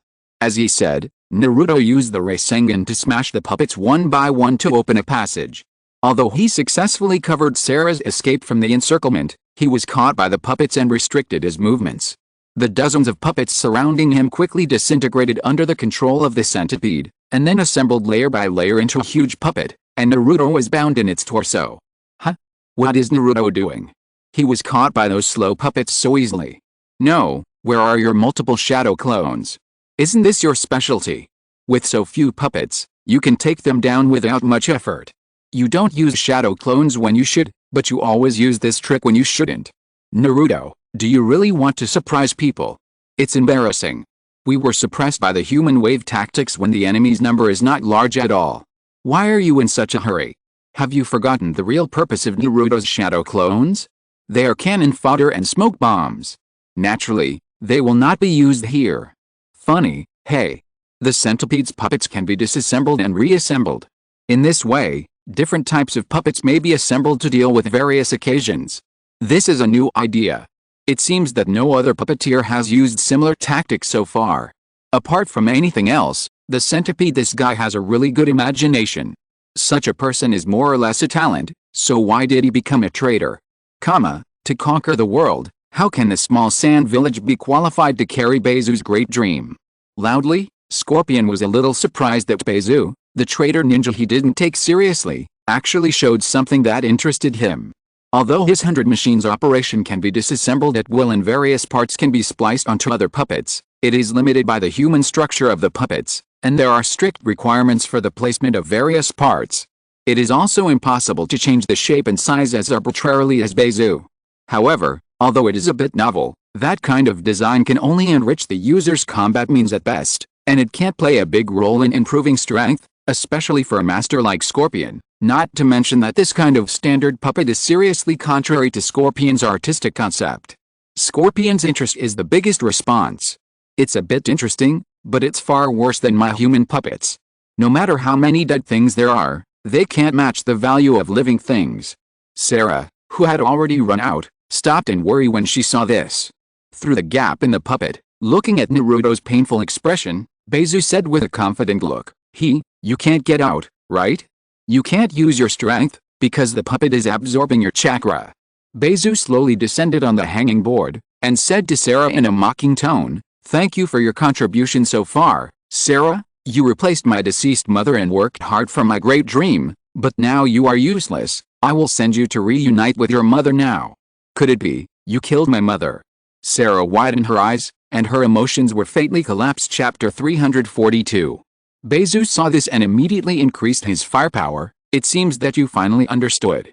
Your mother is a cunning queen. She quickly saw through my purpose and refused to cooperate with me, and you are an excellent puppet, just like a puppet controlled by me. But now it's time to change to a real puppet. Absorbing chakra. I remember that someone named Zero Tail and Fenhu Raging Wave seemed to have used this ability. What happened to those guys in the end? Naruto's opponents seemed to like to use his chakra. Hands, Zero Tail and Windflower Rage absorb his chakra, Wu Wei suppresses his chakra, and the best performance is Jirabo of Sound Ninja, who directly sucked Naruto out of strength. Think about it carefully, no matter what powerful moves Naruto has mastered, his biggest advantage is always the huge amount of chakra in his body. If it is not enough, add the chakra of the Nine Tails, which is so powerful that bricks can fly. In the case of direct confrontation, it is difficult to work. Isn't it a normal strategy to attack his chakra? I understand. I will immediately learn the technique of suppressing or absorbing chakra, and after learning it, I will find Naruto on the line. If you have the ability to limit the Nine Tails chakra, you don't need to fight Naruto in this way. Just kidding. If you don't want to die, don't mess around. Our team will meet Naruto and his team in the second round of the Chunin exam.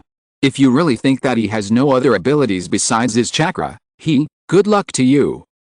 As long as you look at him with the eyes of the future Naruto, you won't have such unrealistic ideas.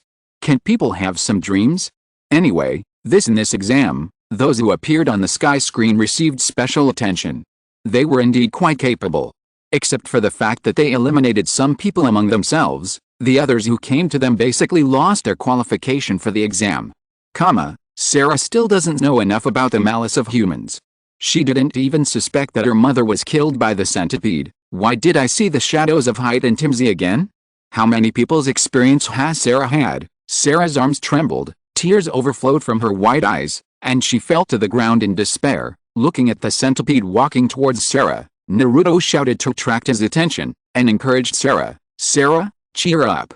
You are not a puppet. The centipede controlled the chakra line and pulled up a huge kunai to point at Sarah. Seeing that the situation was not good, Naruto roared and released the chakra in his body, and soon the color of the chakra changed from blue to red. The centipede moved his fingers slightly to control the kunai to shoot at Sarah, but before it hit, it was intercepted by Naruto's living nine tails chakra and flew away. The centipede's face changed, and he looked at the red chakra that was burning like a flame in shock. What? This huge chakra is Huinquan, Hyde, Shannon, plus the centipede now. These villains are all enjoying playing with others in the palm of their hands, and they must tell the truth before taking action to make their spirits collapse before taking action. As a result, because you said a lot of nonsense, you were stopped by Naruto every time you failed. Did you collude with Naruto to act? Sure enough, it was the Nine Tails that saved the day. Nine Tails, my god. The centipede's reaction is exactly the same as Shannon, but he is better than Shannon at one point. He looked like he didn't know Naruto's identity as the Nine Tails Jinchuriki, unlike Shannon, who knew Naruto's identity but still wanted to see it. Now is not the time to cry, you have to go forward and do what you should do. This guy, I will beat him up. Naruto roared and entered the half-tailed beast. Seeing this, Centipede quickly accelerated the absorption of chakra and completely sealed the giant puppet in an attempt to lock Naruto.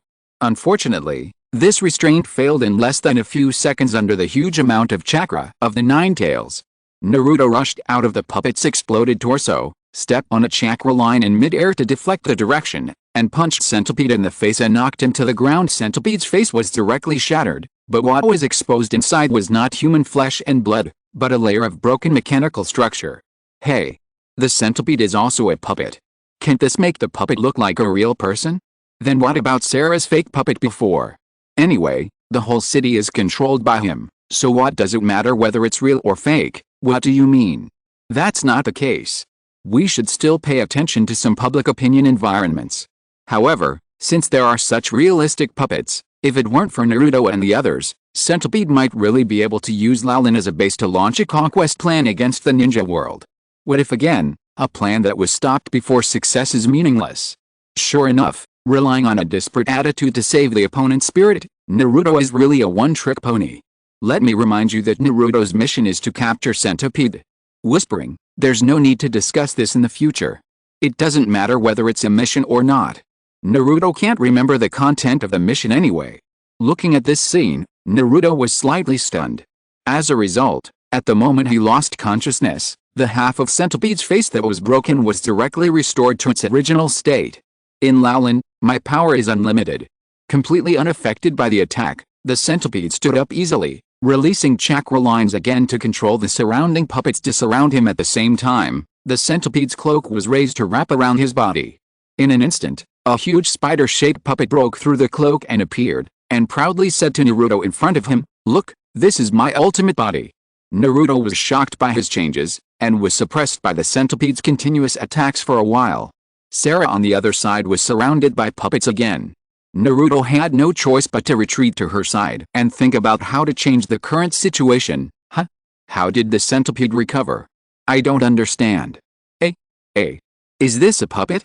Why does it feel a bit strange? No. Judging from the centipede's tone, this seems to be his real body. Chapter 343. What the hell? He turned himself into a puppet. Beizu is really cruel to himself. He is not a human being, another person who claims to be the ultimate body. I suggest you compete with Shannon. It seems interesting to see these ambitious people fighting. Let them fight first. The winner will have the opportunity to implement a plan of conquering the world. This guy, his idea coincides with mine. Scorpion murmured softly while looking at the sky. Before, he could still make various comments on Beizu from the perspective of a superior, but now that Beizu has transformed himself into a puppet, this condescending attitude is not very appropriate. After all, this practice has already involved Scorpion's core concept, that is, to obtain eternal life with a puppet body. Perhaps it is difficult for others to understand this behavior, but this is undoubtedly Scorpion's ninja way. He did not expect to see his own shadow in a little person he did not care much about. With similar ideas to mine, this guy might be a good collection, Pushing the two into a corner, Beizu slowly narrowed the encirclement with the mentality of playing with him. Just as the two sides were about to make contact, the puppets exploded one after another. Namake's Minato, Akimichi Choza and Aburim Shuai fell from the sky and protected Naruto and Sarah behind them.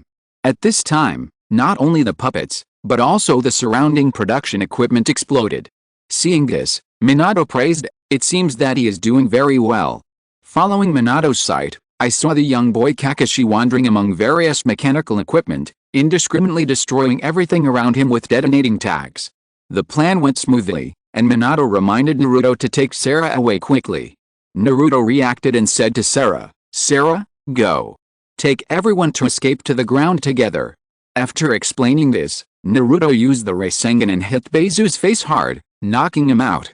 Tisk, is it that this guy Beizu is too proud and did this on purpose, or is he focusing all his energy on controlling the puppets, so he is so slow to attack Naruto and the others?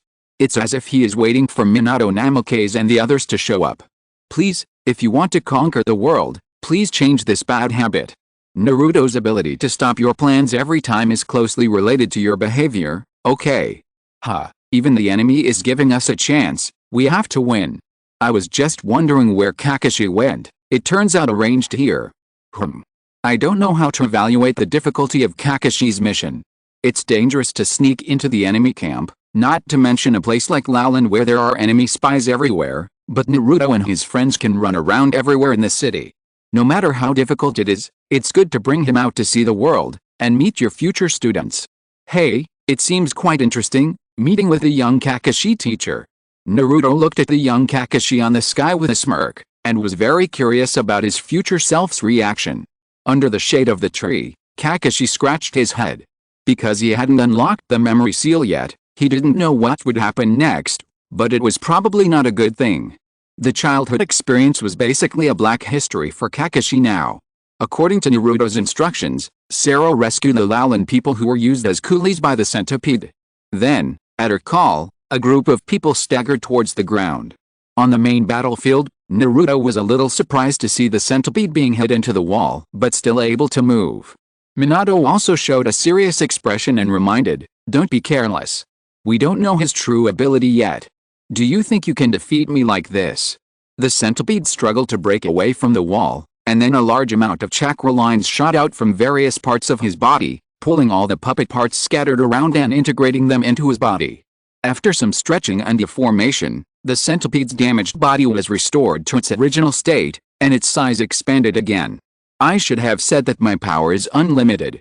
The fourth Hokage is quite serious. The centipede doesn't threaten his ability. So far, except for the time when he fought back against Naruto, the fourth Hokage didn't seem to have made much of a move. Can he find the centipede's weakness by observing other people's battles? After all, it's unlimited chakra. It's never too careful. By the way, the centipede's puppet body is a bit confusing. It's not made of parts. How can it be directly integrated into the body? The size has also become larger. According to this operation, what will happen if all the puppets are integrated into one? Beizu is not an orthodox puppeteer at all. His puppeteering skills are basically zero. The only thing that can be called combat power is that he turns himself into a puppet and then rushes to fight.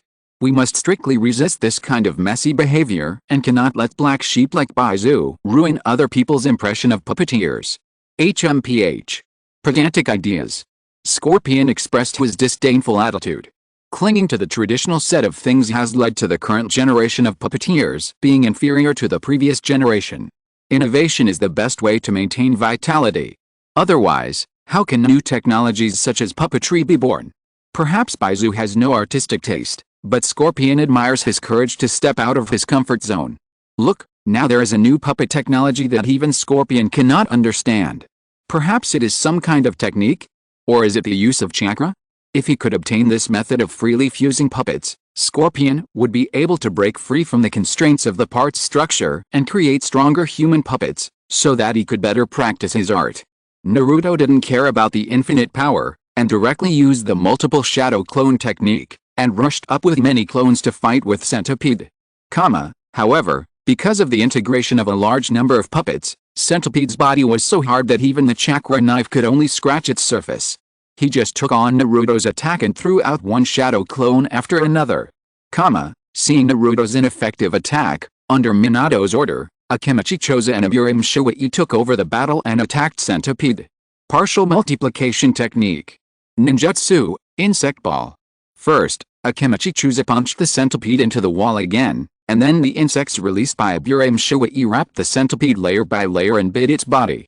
The centipede, which had no power to fight back, smashed through the ground and fell into the space of the next layer. Chapter 344. The adults are still reliable. I don't understand why Naruto is so restrained and doesn't dare to make big moves.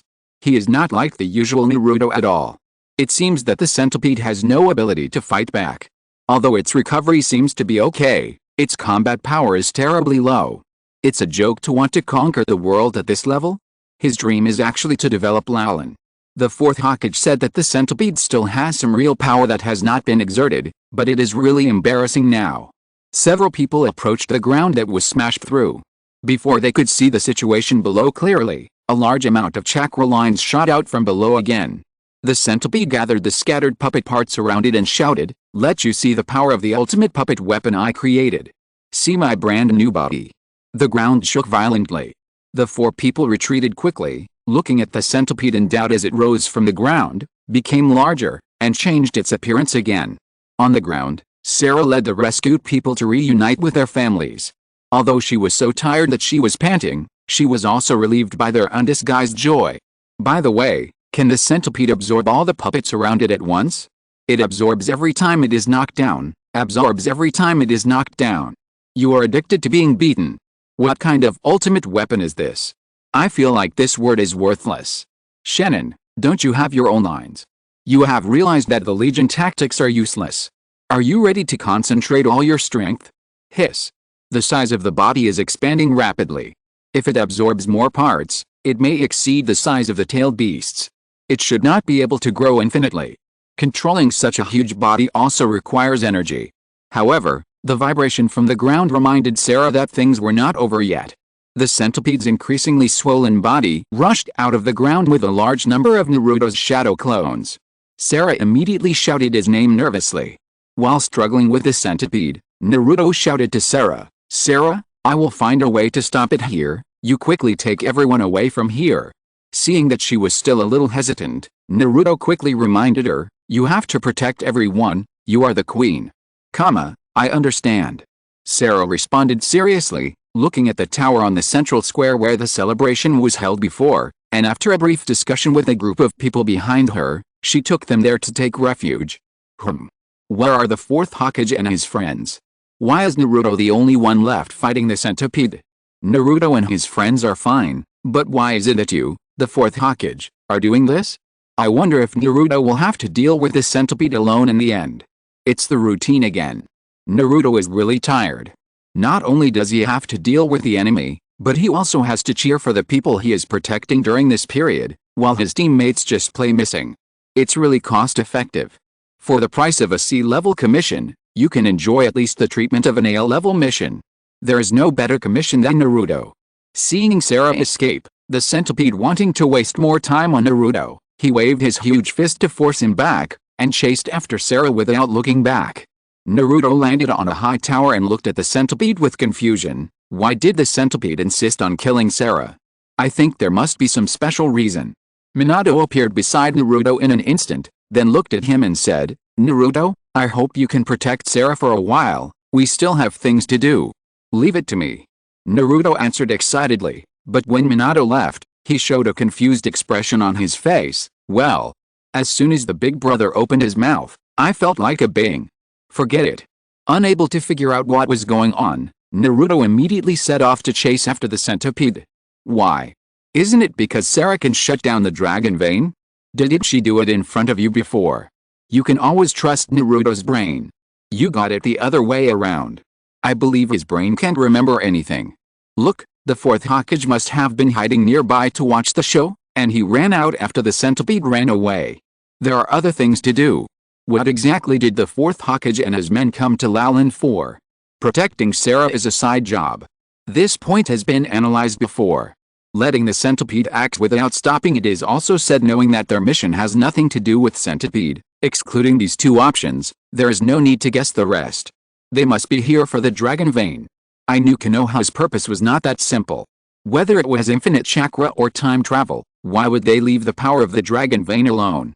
It is unrealistic to use this power in the Wind Country, so the fourth Hokage came to seal it. Anyway, Konoha can't use it, and Sand Village can't use it either. During the war, it is indeed necessary to eliminate the enemy's bargaining chips. Centipede can make such a scene with the dragon vein. If Sand Village comes, it will be terrible. It's all in the past. It's better to think about how to use this power in the future. It's ridiculous. Now the whole ninja world knows about it. It must depend on the decision of the 5 major countries. It's not my turn to worry about this kind of thing. It's better to discuss why Naruto is so easy to talk to. Doesn't he know how to refuse others? Didn't he explain, whenever the eldest brother opens his mouth, I feel like obeying him, the fourth Hokage's order? How could he not listen? When have you ever seen this guy being polite to the Hokage? Sarah led everyone to the central square. She looked at the surrounding environment and breathed a sigh of relief. After coming here, the surrounding towers will become our defense barrier, and that monster should not be able to approach us. As a result, as soon as Sarah finished speaking, the surrounding towers were knocked down one after another. In the billowing smoke and dust, the centipede clung to a tower not far away and repeatedly shouted Sarah's name, then raised his hand and shot out more than a dozen chakra lines to tie up Sarah, and then controlled Sarah to strangle his neck like a puppet. Sarah, you are a stupid and incompetent puppet princess. Your mission is over. Go to hell. The centipede mocked hoarsely, and Sarah, who couldn't breathe, looked in pain. Fortunately, Naruto, holding a chakra knife, fell from the sky at this time, slashed down with a knife, cut off the chakra line and untied Sarah. If you're listening to this novel on a channel other than Fanfic World, it means they downloaded and uploaded it without effort. We cordially invite you to visit our channel, Mundo Fanfic Novelis. There you'll find the original version of this story, and you can explore many other novels of various genres. We're waiting for you to immerse yourself in a world of incredible novels. Chapter 345. I don't understand what Sarah is thinking. Why does she think the surrounding buildings can be a barrier to resist Centipede? Maybe she doesn't have a specific concept of the power of ninjas, so she ordered Centipede to stop his plans so naturally. Even if she doesn't know what the ninja is capable of, she can at least see the size of Centipede clearly. It's really wrong to have such an illusion. Sarah is a person who swings back and forth between being reliable and unreliable. Puff. What did I see? Centipede, what are you doing, Centipede? Control Sarah to strangle yourself. Are you kidding? Please stop playing. Be serious. You want to conquer the world? No, those standard puppets can fire various weapons and chakra cannons, but Centipede turned himself into a puppet. But he doesn't have these functions. The puppeteer relies on various props and mechanisms to fight. He turned himself into a puppet and personally went on the field. Now, do you even want to simplify the props? Do you fight alone? You are the ninja of a certain Autumn Road family. Is it out of time? Let's swallow it slowly. As a result, the 4 generations of Naruto have been stirred up. What is soul? Do you have the actor invited by Wooden Leaves, and you can see them with him? I was not eligible to conquer the world. Sarah was half lying in Naruto's fierce coif, and when she was so angry, Naruto looked at her seriously. You are not princess. Go to do what you should do now. Naruto handed over the chakra knife in his hand, and after Sarah took the knife, she turned and rushed towards the centipede. Naruto dodged the chakra cannons fired by the centipede one after another, but he was unable to dodge when he was about to hit him, and was hit hard by the centipede's fists. Naruto cursed angrily, took a breath, and quickly got up and joined the battle again. Naruto fought with the centipede and led him to a certain position, then broke a suspended bridge and made it hit the centipede heavily. In the surging smoke and dust, Minato and the other 2 who came late fell beside Naruto, and faced the centipede with him, taking a defensive posture. Even the enemy is giving him the opportunity to be a hero and save the beauty. In addition to being a rebel ninja of Sand Village and a minister of Lalin, you are also a matchmaker. Forget it, since Naruto is so handsome, I will forgive Beizu's lunatic. Indeed, putting aside Beizu's stupid operation, if I were in Sarah's position, pink bubbles would appear all over my body. Naruto becomes handsome and reliable at the critical moment. Jiraiya turned his head speechlessly and looked at Naruto. You guys, you are too skilled in hugging people after saving them. Do you usually practice at home? If you have that mind, you might as well practice more ninjutsu. Huh? What's wrong with my action? Naruto was confused. He didn't understand what Jiraiya was talking about. Isn't it just a very common way to save a queen and then protect her in his arms? Forget it, whatever you want. Jiraiya hesitated. What could he say to a guy who failed the guarding course? Shizune looked at the interaction between the two, covered her mouth and chuckled. Although it doesn't quite conform to the rules of the guarding technique, I think young girls shouldn't be disgusted by this way of protection.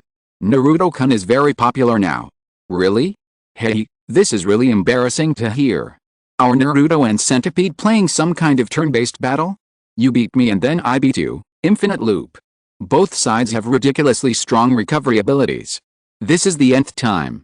Well, Centipede can launch other types of attacks. This is more proof that he has a problem with his brain.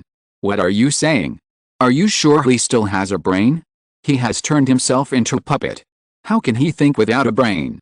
Even if he transforms himself into a puppet, he should at least retain some of his original body structure. This is my blind spot in knowledge. Is there any puppeteer from Tsunagakure who can come out and discuss this aspect? I don't know. No. Get out. Naruto's desperate battle figure fell into Sarah's eyes. At the same time, the mother singing in her memory also gave her strength. Sarah, who was cheered up by this, clenched the chakra knife, stood up and shouted, "Naruto!" Naruto turned to look at her, and saw Sarah cut open the waist belt with a knife and took off her coat.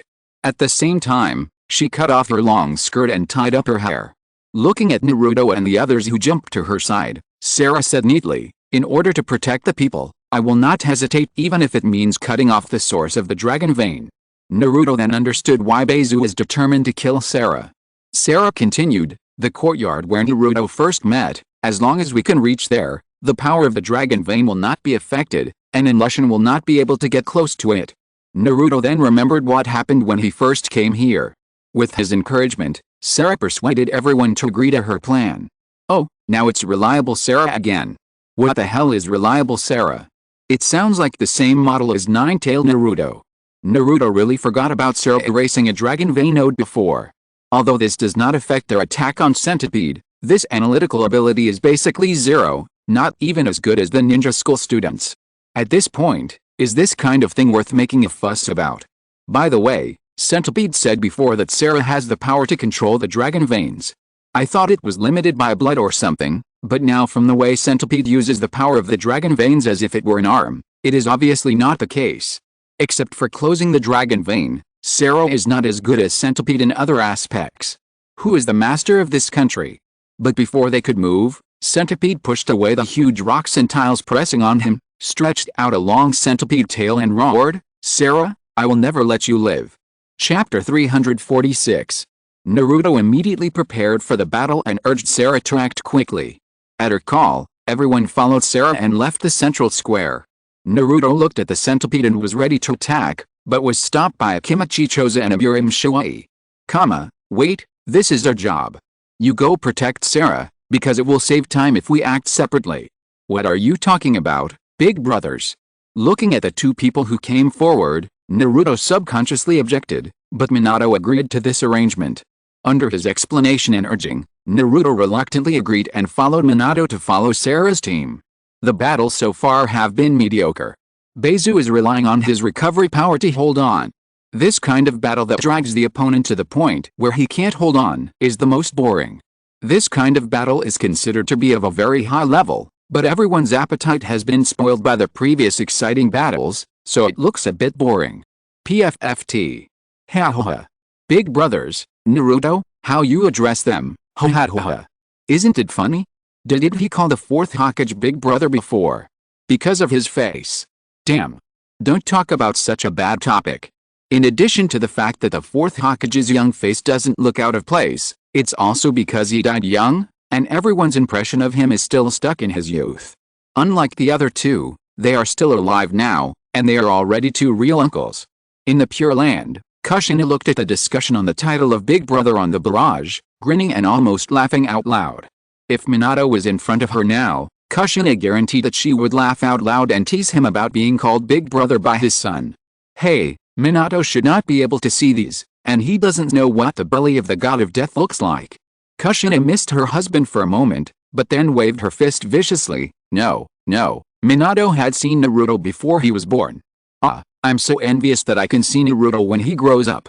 In the present world, Konoha, I know, who was training with Shikamaru and Shaji, looked at the sky and complained speechlessly. Although I know that it was in the past, it still feels a bit awkward to see the young Uncle Chaji being called Big Brother by Naruto. Should I call him Uncle in the future?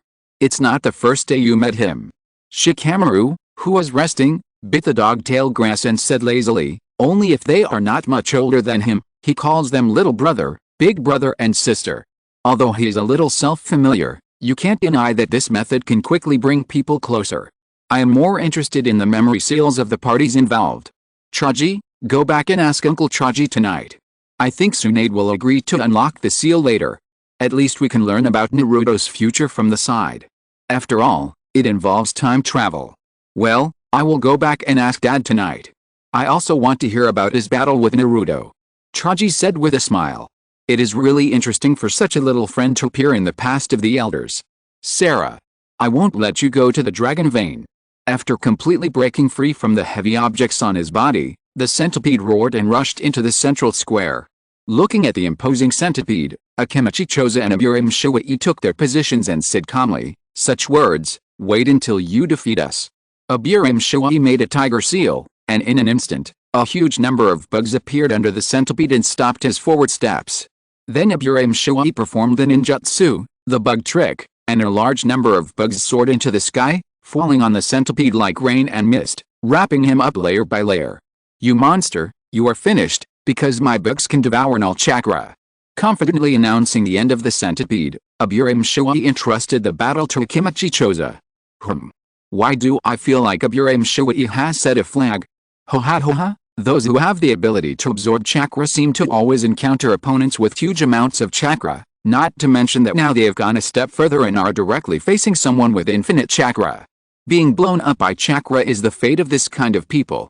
Aburame Shiwai is a little better, as it is his bugs that absorb chakra. It's mainly a gamble. The one with infinite chakra is the dragon vein.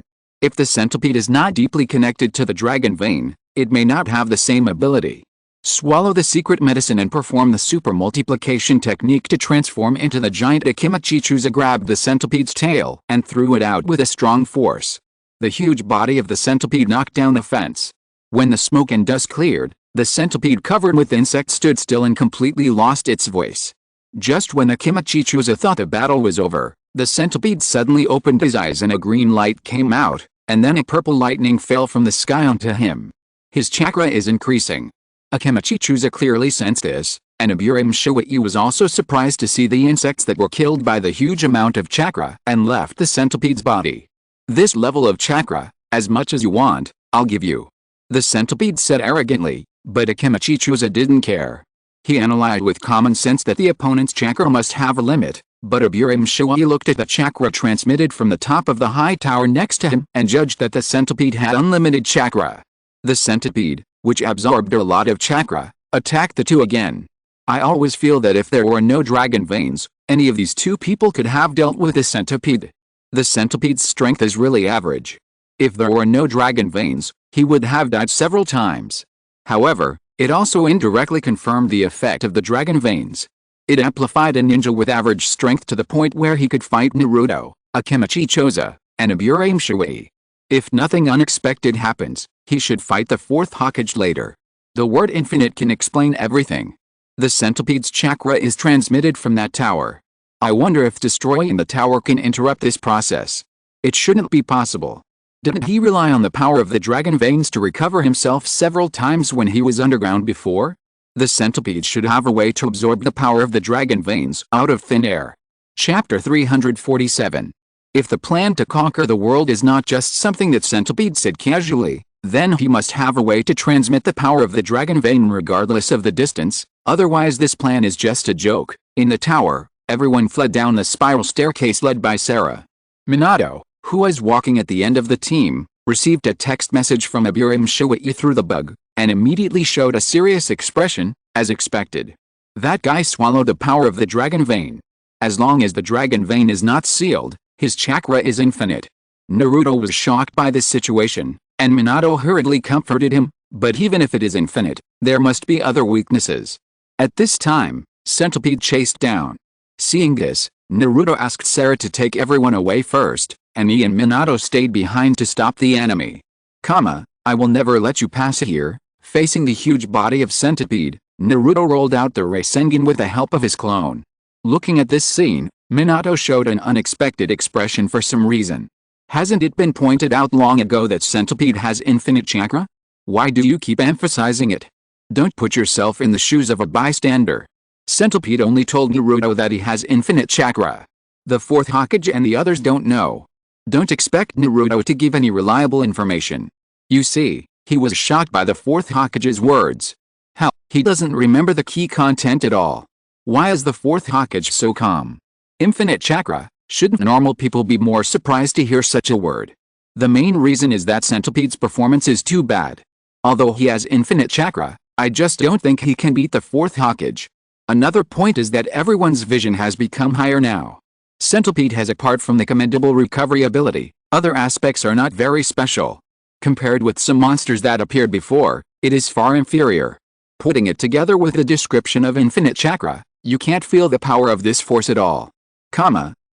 Why did the fourth Hokage look surprised when he saw Naruto's Rasengan? Because this is his signature ninjutsu? No, did Naruto just perform it before? He should have seen it. Didn't Jiraiya show him the Rasengan before? Maybe he thought of something. Did you see the shadow of Jiraiya in Naruto? In the belly of the god of death, Minato, who had already unlocked the memory seal, looked at the scene on the sky and recalled his thoughts at that time. The Rasengan is not the key. The key point is that at that distance, Naruto's Rasengan resonated with the chakra in his body, plus the faintly sensed Nine-Tails chakra. At that moment, Minato almost confirmed the relationship between Naruto and him. Even he couldn't help but lose control of his emotions when he saw his future son, even though he had prepared himself mentally beforehand. What an unimaginable experience. Looking at Naruto's performance on the sky screen, Minato said with emotion. Ignoring the size difference between the two sides, Naruto rushed straight towards the centipede, but was easily knocked away by the opponent before the attack hit him. Fortunately, Minato came to the rescue in time, and Naruto avoided the subsequent attack of the centipede. Leave this to me, you go protect Sarah. Minato said. Naruto was reluctant to say something after hearing this, but Minato immediately interrupted him and pressed his shoulder. It's useless to attack head-on. I have a way to find that guy's weakness, so go quickly. Minato's tone was too unquestionable, coupled with an inexplicable sense of trust, so Naruto didn't entangle and followed his instructions to chase Sarah. As soon as the fourth Hokage opened his mouth, Naruto immediately followed his orders. Is this the courage of a Hokage? It's rare. If it was the previous Naruto, he would definitely have to say a few more words, or even attack the enemy without listening. Come on, this is the fourth Hokage. He has already said that he will handle it. What else is there to worry about? This fourth Hokage who doesn't need others to worry about has been dead for more than 10 years. With such a foul mouth, he must be from Iwagakure. After all, he is the eternal shadow of Iwagakure. It's old news. Who would care about a person who has been dead for more than 10 years? It was easy to say in the past, but you can't say such things in the current ninja world.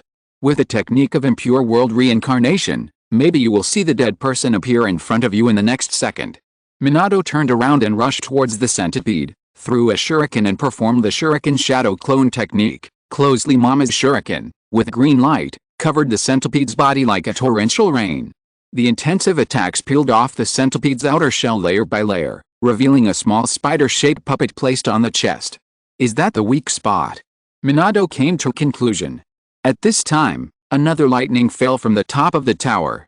The centipede, which was beaten to pieces, was bathed in the lightning. In less than a few seconds, it completely recovered and then pounced on Minato fiercely. Hiss. A shuriken shadow clone technique can inflict this kind of damage. Naruto's previous chakra knife had no effect. This is to inflict the greatest damage with the least consumption. If you want to become a strong man, you must learn this. Naruto's tactics of casually waving chakra are only suitable for him. Tisk, he has transformed himself into a puppet. Why did he deliberately place his body at the position of the heart? Even if he doesn't use the method of the fourth Hokage, according to conventional thinking, if he wants to kill the opponent, the heart and head must be destroyed first. He must have accidentally damaged his brain when he turned himself into a puppet, so there are so many inexplicable operations. There is a puppet hidden inside the puppet. It turns out that the puppet outside is just a ninja tool. Well, this is the classic fighting method of the puppeteer. It seems that Beizu has not forgotten the skills of the puppeteer. I think the same thing again. Scorpion murmured softly. Although this fighting style is not Scorpion's patent, it is the first time he has seen someone with such a similar brain circuit as him. Maybe they get along well in some aspects. It's decided. After this mission is over, I will turn him into my collection. Sarah finally led everyone to the bottom floor. At Naruto's urging, she ran to the door and prepared to activate the switch to open the door to the courtyard. Unexpectedly, due to the impact caused by the centipede, the switch was stuck and could not be activated. Chapter 348. Without time to pay attention to the commotion, Naruto turned around to stop the centipede from moving down again, but was knocked away again. Looking at the approaching centipede, Naruto forced himself to be strong, split his shadow clone and set up a simple defense line to block the centipede. Below, looking at the Lowland people who were hit by the falling rubble and suffered heavy casualties, and then looking at Naruto who was still fighting hard above, Sarah rushed to the door with a broken heart, pounding on the door, crying and begging. Tisk, are there still obstacles at this time? It's called an accident because it's unpredictable. If everything goes smoothly, would there be any value in appearing on the sky screen? By the way, where's the fourth Hokage? Wasn't he trying to stop the centipede? Why did he suddenly go offline? Just now I thought he had solved the biggest enemy directly, but in the end it was still Naruto who had to clean up the mess. No way. Forget about Akimachi Choza and Aburim Shuai. They don't have that kind of dominance, so it's understandable that they couldn't stop the centipede. But this is the fourth Hokage, Namake's Minato, who killed 50 Iwagakure in an instant on the battlefield, and the legendary ninja who ordered all countries to give up their missions immediately when they met him. Why can't the centipede beat him? You can brag if you want, but can you not involve us in Iwagakure? From the beginning of this mission, the fourth Hokage always disappeared from time to time, saying that he had something to do, but I didn't see what they did. As a result, now he is asked to deal with the centipede, and he actually made such a mistake. You people in Konoha, do you really have the habit of pushing all the troubles to Naruto and then slacking off? Even with a change of time, it affects the people before he was born. Minato scratched his head embarrassedly. He really wasn't slacking off. It was just that the centipede suddenly ran a little further because of the sudden burst of power. By the way, he went back to the ground to check the situation of Akimachi Choza and Aburim Shuai, so the centipede broke through his defense. Just when Sarah was desperate, the chakra knife she held tightly in her hand suddenly emitted a burst of purple light. Following the guidance of the chakra on the blade, Sarah inserted it into the switch on the gate. Looking at Sarah who had cheered up again, the fat man Sarah called on everyone to come forward to help. Everyone united and tried their best. Even Sarah's palm holding the chakra knife was bleeding. Finally, the switch was completely activated and the door to a safe place was opened. Everyone hurried into the courtyard to take refuge, but Sarah was the only one left outside the door. Facing the confusion of everyone inside the door, Sarah said firmly, I still have things I must do. I don't understand what this means. Why did the chakra knife Naruto gave Sarah become the key to the switch? Also, does the dragon vein have its own consciousness and can actually guide Sarah what to do? Maybe Sarah resonated with the dragon vein when she was emotionally excited. The centipede can absorb the power of the dragon vein out of thin air. There is no reason why Sarah, the original owner, can only cut off this energy. As for the chakra knife that became a key, I can only say it's a coincidence. It feels like Naruto's time travel to come here is really destined. If it weren't for him, let alone open this door, Sarah might fall off the tower and die soon after she appeared, and the people in Konoha are useless. Even the fourth Hokage couldn't stop a centipede. This time even the fourth Hokage was criticized. Sure enough, those of us who speak on the sky screen are the strongest in the ninja world. At this time, Naruto was clamped by the centipede's tail and fell heavily to the ground. Sarah, who had settled everyone, ran over and helped him up. She looked at the centipede rushing towards them, turned to Naruto and said, sure enough, if the source of the dragon vein is not stopped, Unlushan's power is unlimited.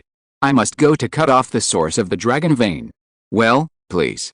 Naruto gave her a trusting look, and then the two of them acted separately.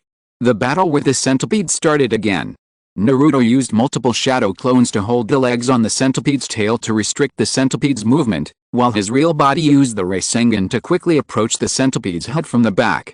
Being entangled again and again, the centipede became angry and released a large amount of chakra like an electric current, instantly defeating all of Naruto's shadow clones and disintegrating his real body's attack. It feels like that. It turns out that Naruto still uses the shadow clones as cannon fodder. Isn't Naruto's attack too open? He just slipped under the centipede. Wouldn't it be better to use the Rasengan there? Impression in the video, Naruto did not seem to have used sneak attacks or launched attacks in the enemy's blind spots. Not a ninja at all. I understand why Orochimaru and Kabuto said that about him. Naruto was forced back by the centipede's attack. Although the attack did not work, he did not get discouraged and once again created a dozen shadow clones to block the centipede. Perhaps he had reached his limit. Naruto suddenly lost strength and bent over. Several shadow clones also turned into a cloud of smoke and dissipated without any warning.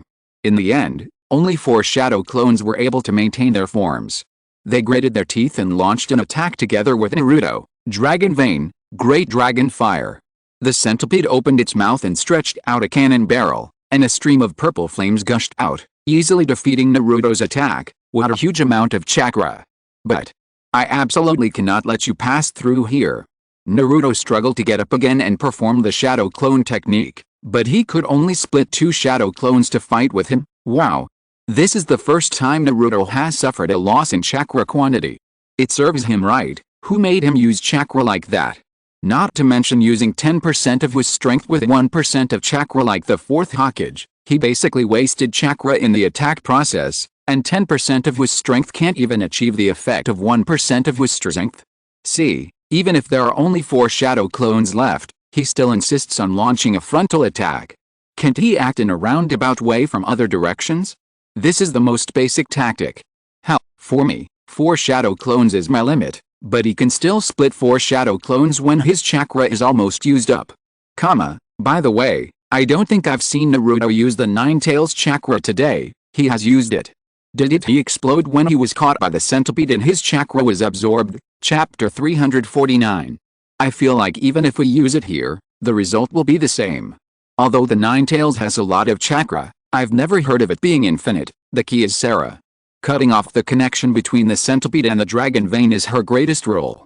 From this point of view, Naruto has always insisted on protecting her, and it is the right choice by accident. It's not that important. Even without Naruto and Sarah, didn't the 4th Hokage have the ability to seal the dragon vein? After Konoha found the trace of the centipede, his fate was already determined. The 4th Hokage you are talking about, the one who said he would stop the centipede, but in the blink of an eye, no one knew where he ran away. Stop complaining, he must have other things to do. At this time, Sarah came to the source of the dragon vein. From the familiar layout around, it can be seen that this is the last place Naruto and his friends arrived before crossing. Back to Naruto, with his chakra almost exhausted, Naruto could only pin his last hope on the Rasen Shuriken. However, before he approached the centipede and launched his attack, the last bit of chakra was instantly absorbed by the centipede. Naruto, who had lost the power to resist, was blown to the space where the source of the dragon vein was located, and was blocked from all movement space by the centipede following closely. He was about to die under the opponent's attack. Fortunately, Minato appeared in time to save Naruto, and said that he had found the centipede's weakness, and asked Naruto to cooperate with him to use the Rasengan to attack the centipede.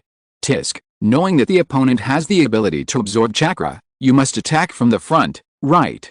Forgetting the content of the mission is fine, but you can't forget the enemy's ability.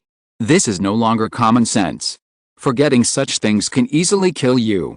See, I said that the 4th Hokage must be fine. Everyone knows that he is fine, the key is what he ran off to do. Why do I feel that the 4th Hokage is a bit like testing Naruto? Look here, anyone with a discerning eye can see that Naruto is about to collapse, but he still said that he wants Naruto to attack the centipede with him. Before, he didn't hide on purpose to see if Naruto could defeat centipede alone. You're already worrying about talent development before you become Hokage. But I can't gather chakra anymore.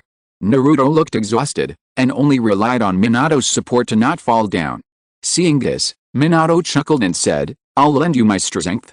"No, Rasengan is the ninjutsu of the fourth Hokage, and only the lecherous sage and I can use it," Naruto explained, and Minato immediately smiled gently. "That's why I can use it."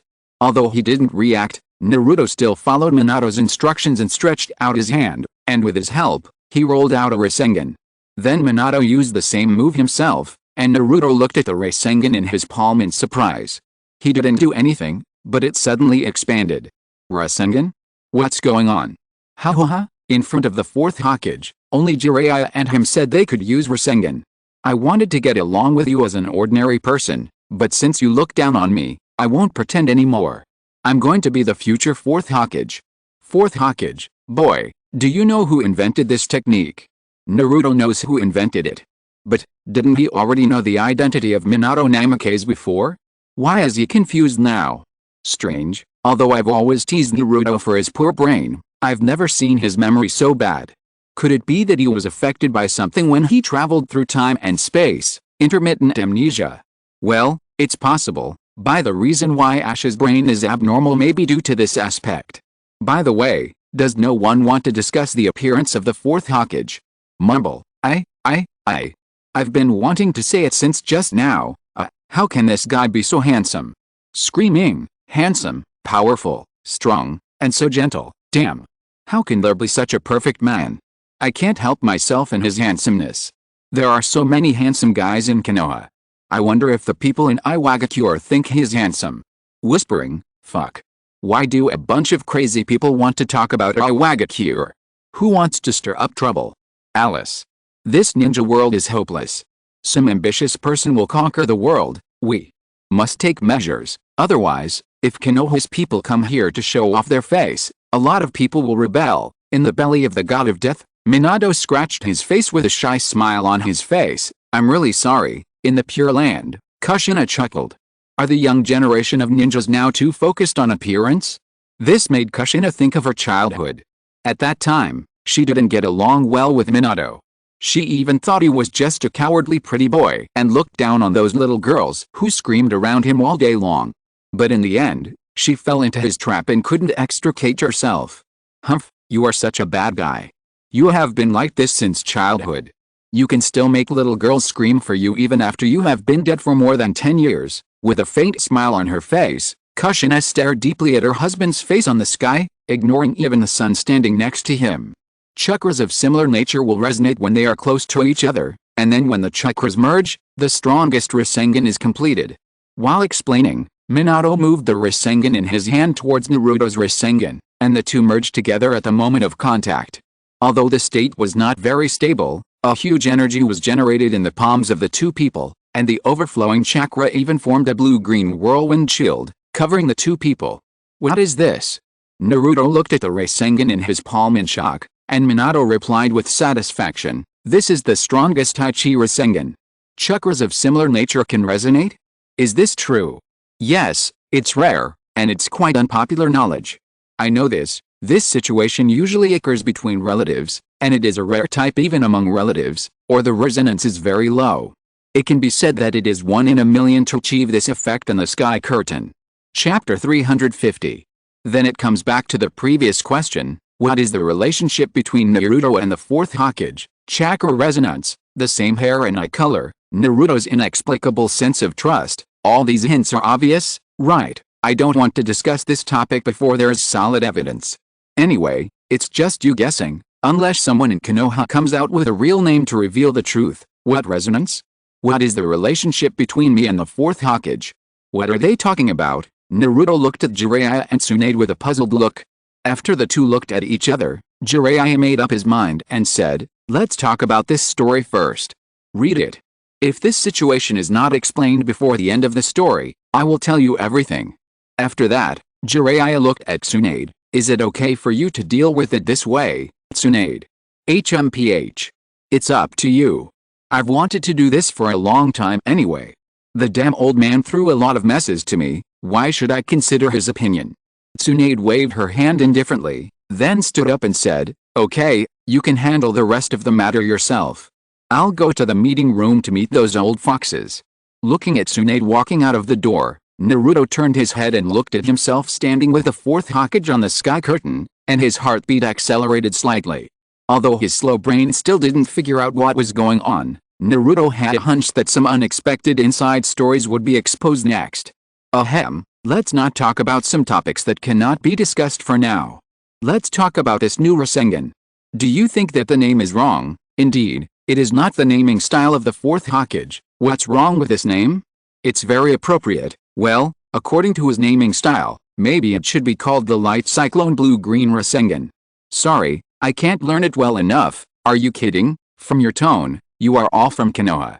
Is it really okay to tease the fourth Hokage like this? No, we are not teasing. Inside the Death God's stomach, Minato stroked his chin and tasted the tie. The name of Ultra Rasengan was given because I was a little excited after confirming Naruto's identity. I couldn't think of any other good names at the moment. Now it seems it's okay according to Kushina's naming style. Centipede seemed to have sensed something was wrong and quickly increased the absorption of the Dragon Vein chakra. He spread his arms and showed the huge muzzle on his torso. Let me show you my strongest technique. Dragon Vein Super Dragon Fire Technique. A huge chakra beam cannon blasted towards Naruto and the others. Sarah, who had already run to the source of the Dragon Vein, could not pay attention to the safety of the two. She could only focus all her attention on the altar in front of her and prepare to cut off the Dragon Vein. Centipede's ninjutsu was very fast, but as long as Minato was there was basically no chance of hitting. As expected, the two of them appeared behind the centipede. The moment he reacted, Minato stepped forward and used the Shuriken Shadow Clone technique on the centipede's chest, peeling off the giant puppet's shell to reveal the centipede's true form. I feel that the centipede's methods are increasingly poor. It can only absorb chakra and then emit it. With such a low level, it dares to dream of conquering the world. Tisk tisk. The strongest technique is at this level? It's not that it's not powerful, it's really not powerful at all. I feel that making a few more detonating tags will have this kind of explosive effect. What a waste. Infinite chakra is used like this. Give the Dragon Vein to other bosses before, even if it can only exert 1/10 of its power, it will be stronger than the current centipede. I think it should be the same as the last time Shannon. For the same reason, the centipede's puppet body simply cannot withstand a large amount of chakra, so it uses legionary puppets to maximize the efficiency of this power, but he has limited energy and cannot flexibly control so many puppets. Other villains who want to conquer the world at least have a few subordinates to follow them, but the centipede is always alone. Even if you want to conquer the world, you still need partners. Just at this time, Sarah closed the Dragon Vein, causing the centipede to lose his greatest reliance, and the nearly infinite recovery power disappeared. Naruto. His weak spot is there. The rest is up to you. Minato made way for Naruto. After Naruto responded with high spirits, he relied on the chakra shield surrounding his body to withstand the large number of kunai and chakra beam cannons fired by the centipede, and jumped high. He used the technique in his hand to attack the centipede's body. Taichi Rasengan. Unwilling to sit and wait for death, the centipede stretched out its arm to block Naruto's attack, but was smashed to pieces by a hurricane-like blow, and then the blow pierced through its chest. What on earth does the fourth Hokage want to do? He can obviously defeat the enemy by himself, but he still leaves the final blow to Naruto. Maybe it's because this is Naruto's mission? Anyway, the fourth Hokage and his men are definitely not here to deal with the centipede. I feel that without the blessing of the Dragon Vein, other tricks can be used to defeat the centipede. Anyway, it's just a matter of the fourth Hokage throwing one more kunai. Since they want to use such a gorgeous trick to send the centipede out, let them do whatever they want. The 5 great ninja nations. History should have run as I wish. I won't die in vain. I will destroy you and the Dragon Vein together. The centipede, whose half of its body was broken, drilled into the ground with strong reluctance and directly detonated the Dragon Vein. After being stimulated by this, the Dragon Vein, which was originally glowing purple, instantly dyed an ominous red. Oh no, the Dragon Vein is starting to lose control. Minato saw what was going on at a glance. At this time, the ground began to shake, and the only passage connecting to the altar began to break and collapse. Sarah accidentally stepped on the air and fell down. Fortunately, Naruto rushed over and grabbed her in the first time. But before Naruto could rescue Sarah, the entire passage broke and collapsed completely. and even Minato fell down without having time to help. Well, let's forget about the history that was born according to the centipede's idea. Who knows if everyone will be captured by him to produce puppets? You are just thinking too much? With the ability he has shown so far, even if these people are not here to deal with him, at most 4 ninja teams can handle this incident, as long as there is one person in the team who is good at sealing techniques. End of this chapter. Thank you very much for reaching the end. Don't forget to like. Looking for more exclusive content and immediate access? Subscribe to our Patreon. Remember, every like, subscription, or donation encourages us to continue. Thanks to everyone. See you in the next video.